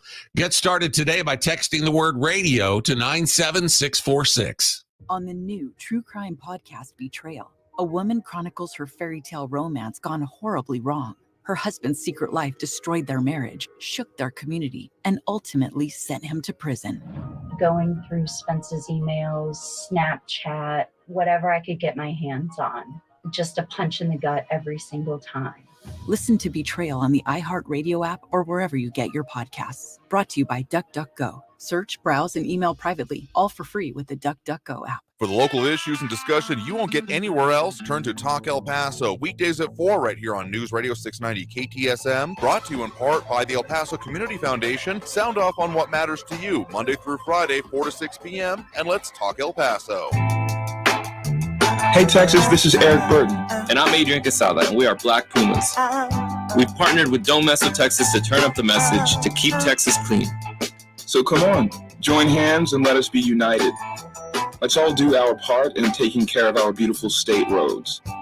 It's time to step up. Together, we can keep Texas litter-free. Don't mess with Texas, y'all. Peace.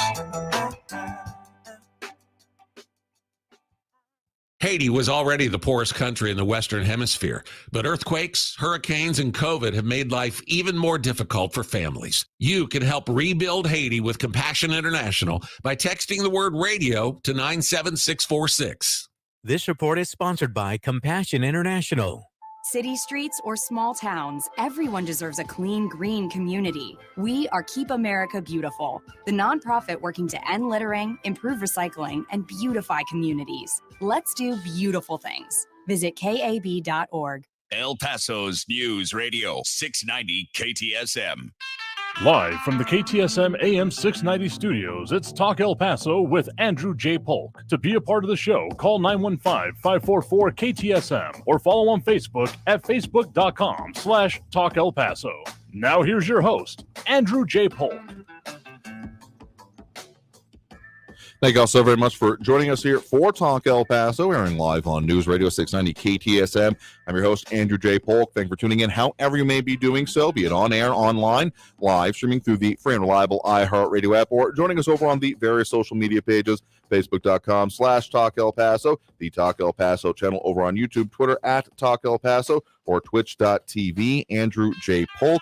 A lot of comments coming in on all those places. A lot of reacts. We, of course, appreciate those. Manuel Sanchez, Eric Von Holstein Rathlow, Calvin Williams, Maria Coleman, Flaco Jimenez, Monica Cervantes, and Robbie Flores. Yes, Eric, I said the full name there just because for that time. It's a good way to say it. And a lot of commentary.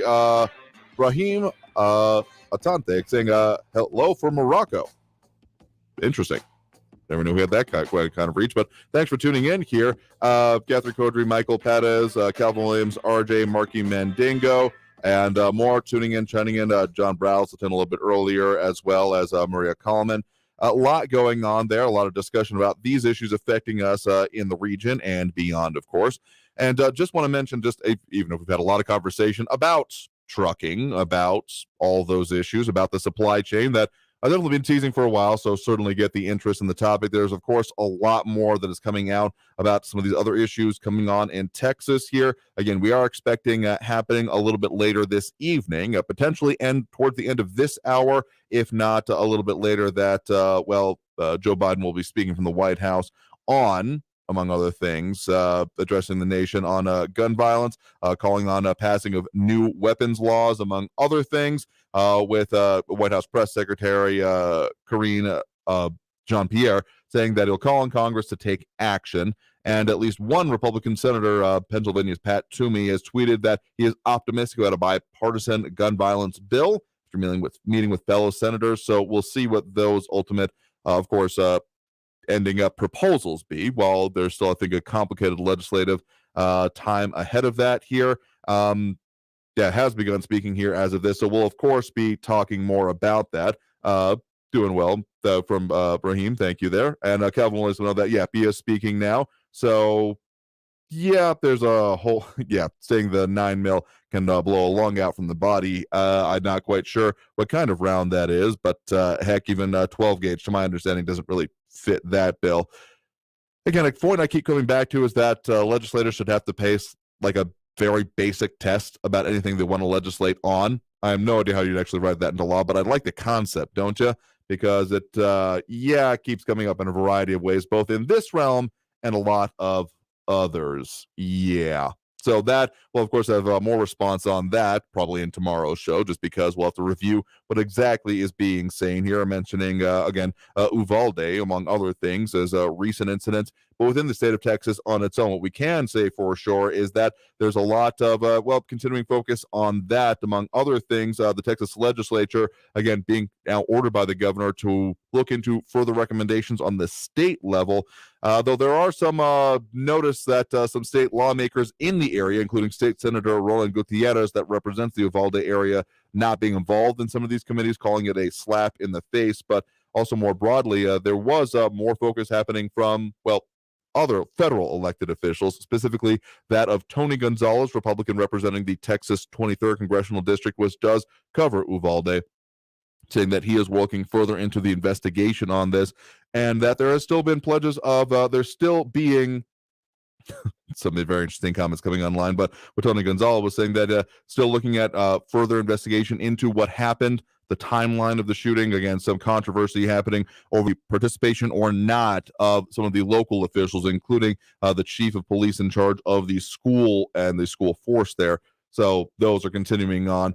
And a lot of very interesting comments on the conversation going on right now. And Marky Mandingo pointing out that there are some particular stores out there that have lots of stock. Go spend a few full tanks and protect your family. That's one way to mention prices there. And RJ saying, I think at least mildly facetiously, that calling the president moving and passionate. Right now I'm mailing him my guns and checking my blood for hallucinating drugs. Let me just say that putting just guns in the mail that way would also be a bad idea, technically, without being allowed to be sent directly to a federal firearms licensee holder or in a, law enforcement agency. You might actually be in violation of certain federal laws. So even if you're being dramatic, I would recommend slightly against such a policy here. We'll definitely be getting more into that in some other pledges of action if certain resignations were to come. You really got to go check over the comments for yourselves. Here is the best I can say right now, but there are a couple comments that came in pre-recorded over here, actually based on some of the conversations we were having yesterday. Let's delve into some of those pre-recorded calls coming over from the talkback line. And again, if you're at all confused about how to leave your messages through that particular avenue, all you have to do is by downloading the iHeartRadio app. Once you're on the 690 page, it'll look something a little like this. You're just looking for that red button that has the microphone on it. You can click on that. You'll get about 30 seconds to leave us a message. Can leave a couple concurrent ones if you so decide to, but had one come in yesterday based on some of our yesterday's conversation. Raul is missing the point. If you ban weapons, then how would you even raise a militia? That's all. Of course, discussion about some of the specifics about the Second Amendment, the merits therein, and, a whole lot more coming out of that. I'm sure will be more than a little bit a part of the debate going forth, but that is true. The idea of having a militia that is therefore ready to, well, deal with itself, even if there is an argument to be made about the security of the state, or more accurately, I'll put it, the people of a state. There is definitely RJ saying that he'll mail him is what his dog thinks of him instead here. Again, good luck. There are certain regulations, but I know that there was literally, I think it was who against Cards Against Humanity, who ran their literal BS promotion, in which you could, for their Black Friday special, get sent to you in the mail, actually literal BS, not even figurative or qualitative statements there. Literal, I mean, you know what BS is. Anyway, some of the comments that came in there. We also had another call come in through the pound 250 system, of course, here. And if you want to leave us a message that way, you dial pound 250, say the keyword Talk El Paso, leave us a message like this. This is Messiah Frankie. I gotta tell you, I swear by the gods of old, this nut job, Donnie Doe, is deranged. He's not just mentally sick, he's deranged. He gets on Liz Cheney, calls her a warmonger. Every little thing that upsets that nut job with that stupid little yellow thing on his head, he gets offended like some little third-grade student. You got a nut job. How do you people support, vote, or still continue to support this nut job? I don't know. Let me know. Again, it's an interesting point to be made about support for the former president and the presidency that happened there, and the very possible, I think, next presidential run. I think that saying signing on to everything that, well, Trump says or has done or will do, it would be a mistaken understanding of the support that he does enjoy from, well, still a lot of Americans. Because to say that they are just, I mean, there are definitely some out there, and some that call into the show, that are just on board with anything said. It certainly exists, but I think more people on the balance, there's not exactly a subdivided category of those who have voted for him or have supported him in general, to say that, yes, on board with absolutely everything, so much as well, he tends to do things I like more than not, but not liking everything he does, as happens with, I think, most politicians. That may be a little bit confusing for some out there, because there are definitely a lot of very strong supporters of the former president. I have no doubt about that. But those that say that, well, I'm not on exactly the personality side of it, more on the actions, I think there were more than a few, particularly within current elected office, there was essentially a little bit of nose holding and saying, well, as long as he's doing what I like, I'll support him, and if he doesn't, I won't. I think that even without the nose holding, that there are some out there that that's the way they still think and vote about it, including some officials within our own area. So a lot of RJ letting us know that he's being swatted. Please don't be. I know that we won't do that on this show. And more comments coming in about that.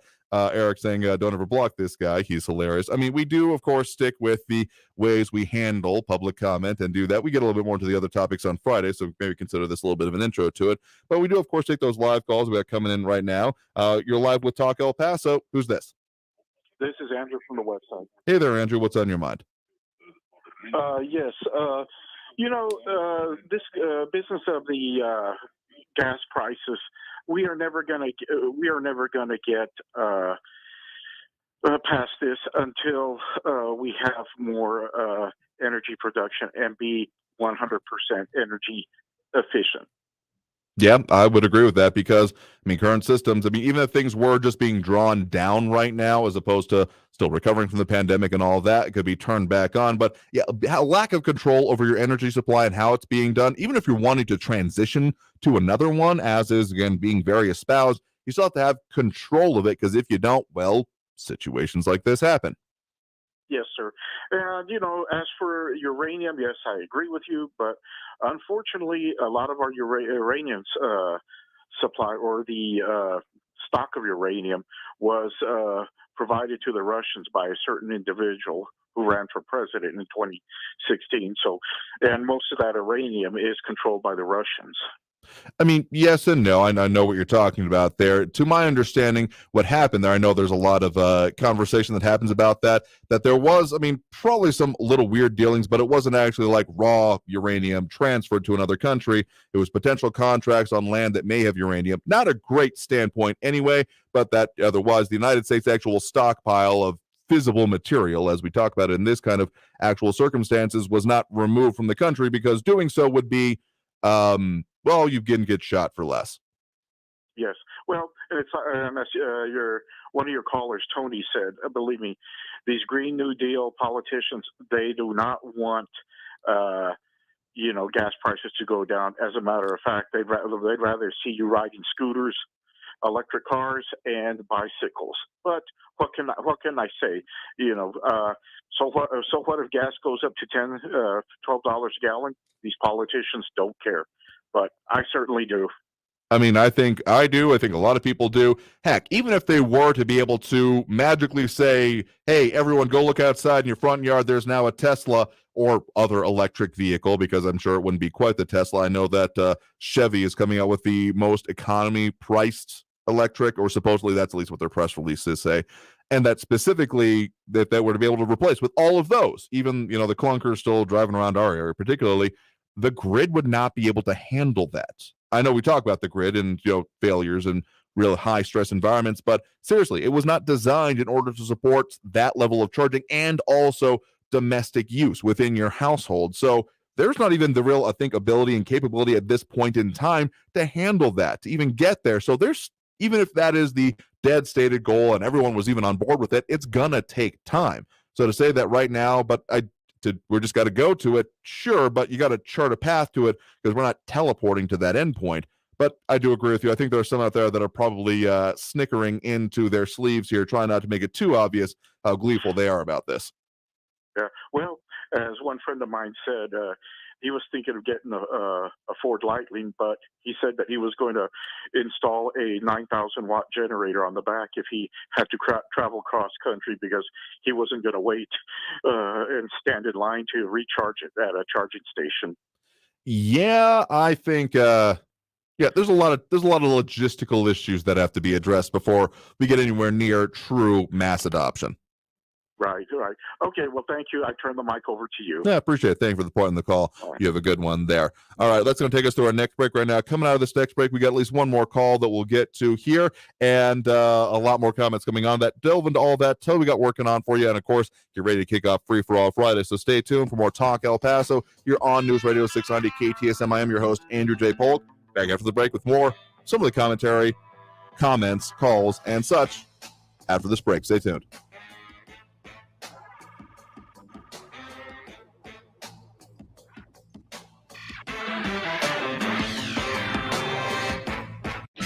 Traffic all day. News Radio 690.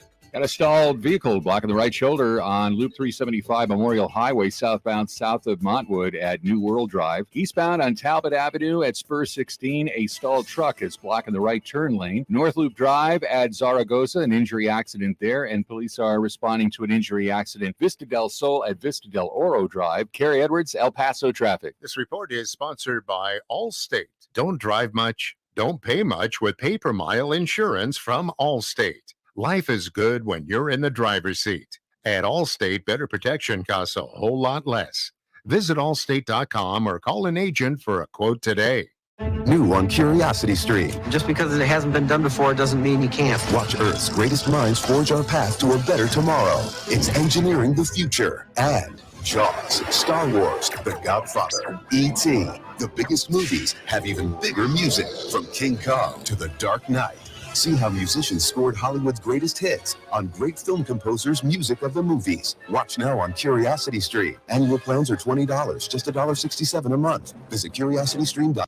Maybe you've had to put off a health appointment or two during the COVID-19 pandemic. But if you're 45 or older, there's one test you shouldn't put off any longer. That's your regular screening for colorectal cancer. Colorectal cancer is the leading cancer killer, but can be prevented with regular screenings starting at age 45. There are more screening options than ever before, including at-home tests. It takes guts to put your health first. Ask your doctor about your options today and visit cdc.gov/screen4life for more information. Dear Dad, this year we're making Father's Day extra special with the Untucked shirts that you love. Untucked has the styles that'll make your summer great, from wrinkle-free shirts to performance polos and more. They're designed to be worn untucked, so you can always feel sharp even at your most casual. Father's Day is June 19th. If you still need a gift, check out the new summer styles at untucked.com or one of 80-plus Untucked stores. Use code DAD for 20% off your first purchase. Untucked shirts, designed to be worn untucked. For nearly 100 years, folks have trusted Blue Star medicated ointment to relieve the pain and itching of almost any skin irritation. It works on my son's dry, itching feet and their jock itch. I had this rash on my neck. Nothing worked until Blue Star. Blue Star worked great on my ringworm without steroids. My wife and I have been using Blue Star for years. It's never let us down. Look for the white box with the blue star in the first aid section. Feel Blue Star work fast or your money back. M1EP.com. Superior multifamily property management services citywide. Weather and traffic info. You need it? We have it. Traffic and weather all day. Stay informed. News Radio 690 KTSM. News Radio 690 KTSM. Live from the KTSM AM 690 studios, it's Talk El Paso with Andrew J. Polk. To be a part of the show, call 915-544-KTSM or follow on Facebook at facebook.com/Talk El Paso. Now here's your host, Andrew J. Polk. Thank you all so very much for having joined us here for Talk El Paso, airing live on News Radio 690 KTSM. I've been your host, Andrew J. Polk. We've taken a lot of comments, still a lot of things coming in here. Michael Pettis saying a little bit earlier, only a matter of time before we start seeing a fuel truck hijacking. Food trucks will be next. And then Kevin Williams, front vet Mad Max, ring a bell. Yeah, a lot more commentary about that here, including the idea of certain issues with electric vehicles. And again, the whole system in place, or not in place, as the case may be. Mark Mandingo for that also saying beyond Thunderdome for sure, in response to that previous one. And yeah, it's a lot of, I mean, more than we can fit even in a show here. So you got to go check it out for yourself, because you can always check the back episodes over on our social media, Facebook, YouTube, Twitter, and Twitch. But Flocka Menace, in response to the last caller, generator runs on unicorn tears. Mark Mandingo saying I'll make liberal tears work. But Calvin Williams, it was always going to end this way. I knew it was. I just didn't realize it. Chuck Norris's tears could power the world. Too bad he never cries. It's been a while since I've hit a good Chuck Norris joke. I will definitely say that here, but we do have at least one last call we'll get to here. If you want to leave us through the pound 250 system, you certainly can. We had one that came in from Barbara. Just know that you're welcome to leave a longer message. We might only get to a couple minutes of it, so here's what she had to say. Hi, Andrew. This is Barbara from the West Side. I just wanted to make a few comments today. I was reading an article in the Washington Post, and the article dealt with the anti-immigrant sentiment in El Paso, whereas in the past we were a welcoming immigrant community, and that has changed. And they interviewed, or there was a comment there by Ruben Garcia saying that the reason is they were having a significant harder time to recruit volunteers for the hospitality, the NGOs and the facilities. Number one, he said it was partially the COVID, but he also stated that there's a change in attitude, there's a change, and there's a shift in politics in El Paso. And I think we've discussed that on the show before, that I personally have sensed it and have heard it and have talked to people whose political leanings are changing. So, and they also referenced how El Paso used to be the Ellis Island of the southern border. Well, that's changing too. So Samaniego was there, and he said, well, it's just the optics of what we perceive as a community. And I'm thinking, no, it's not the optics of what we perceive. It's the reality of what we are seeing in our own community. We don't feel safe. We hear about stash houses every week, crime, there's drugs crossing our borders. So all these factors, and we know that just recently the FBI apprehended a gentleman from Iraq who was planning to assassinate President Bush. And not only that, he was planning on bringing in 3 or 4 more ISIS terrorists, he said, through our southern border, because our borders are porous. So it's not our perception or optics, it's what we see on the border. And then, of course, Samaniego was there, and he was saying that some of the residents have actually asked him, well, why are they here? And we don't want them here. Well, let's just not let them in. And one of the factors is because El Paso is, of course, 82% Hispanic community, and these people, and he quoted, are not like us. But I felt that he was bold and arrogant in his response in saying that just because El Pasoans say that we don't want to let them in, that they're not going to come in, as if we had the ability to close the border to these people and not let them in. We'll have to leave it there for the day. Unfortunately, again, if you're leaving a longer message, we'll get to a couple minutes guaranteed. But otherwise, we'll have to talk more about this tomorrow here on Talk El Paso. I've been your host, Andrew J. Polk. Free for All Friday is on deck, so stay tuned for that tomorrow, 4 to 6 p.m. right here on News Radio 690 KTSM. Meantime, I've been your host, Andrew J. Polk. Stay safe out there. Look twice for motorcycles when out on the road, and have a great evening all. We'll see you tomorrow. Traffic all day.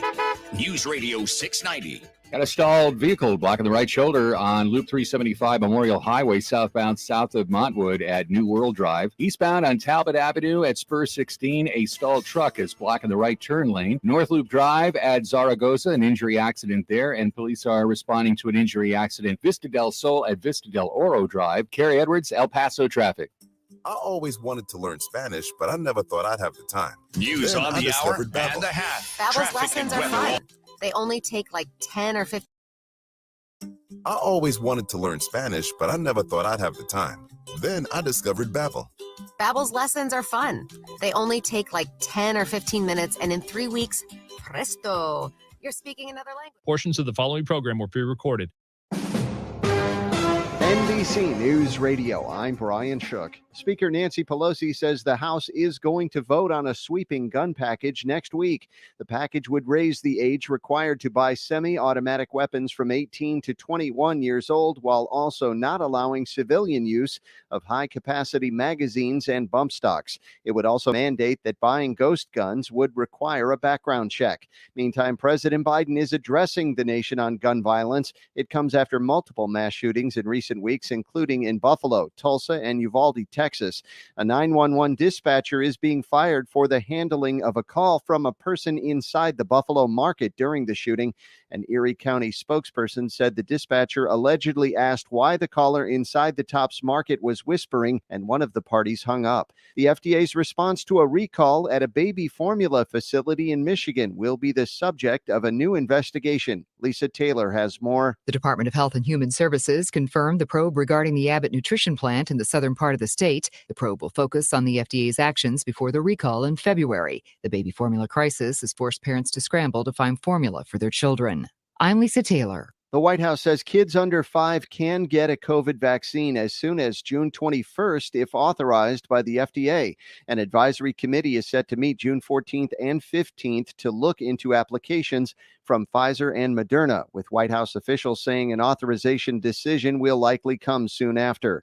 Johnny Depp is the winner in his defamation trial against ex-wife Amber Heard. Heard's attorney Elaine Bredehoff told the Today Show her client will appeal. She was demonized here. A number of things were allowed in this court that should not have been allowed, and it caused the jury to be confused. You're listening to the latest from NBC News Radio. News on the hour and a half. Traffic and weather all day. News Radio 690 is KTSM AM El Paso, an iHeart radio station. Virginia's governor is trying to prevent future problems at the employment office. Richard Stelling explains. The governor says he's addressing some of the issues at the Virginia Employment Commission. Glenn Youngkin signed 3 bills earlier this week to make sure that VEC can handle any type of workload in the future while also being able to stop fraud. This comes after massive failures at the VEC in 2020 and 2021 that resulted in a major backlog of unemployment claims. Governor Youngkin was joined by several other lawmakers for the ceremonial signing on Tuesday.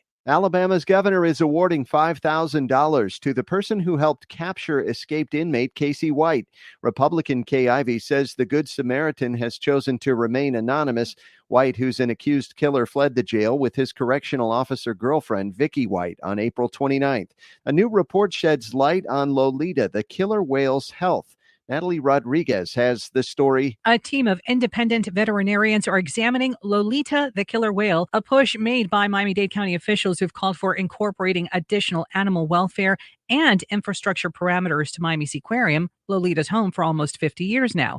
Results from the independent health and welfare assessment are out, led by marine mammal experts Dr. James McBain and Dr. Stephanie Norman. It shows improvement to Lolita's hematology and chemistry values. There's been a strong push among activists clamoring for her release from the park. Lolita's retirement was announced in March from the Virginia Key Park. Chick-fil-A is beginning to test autonomous delivery robots. In a news release, the company says it will begin practice deliveries at some locations in California, Florida, and Texas.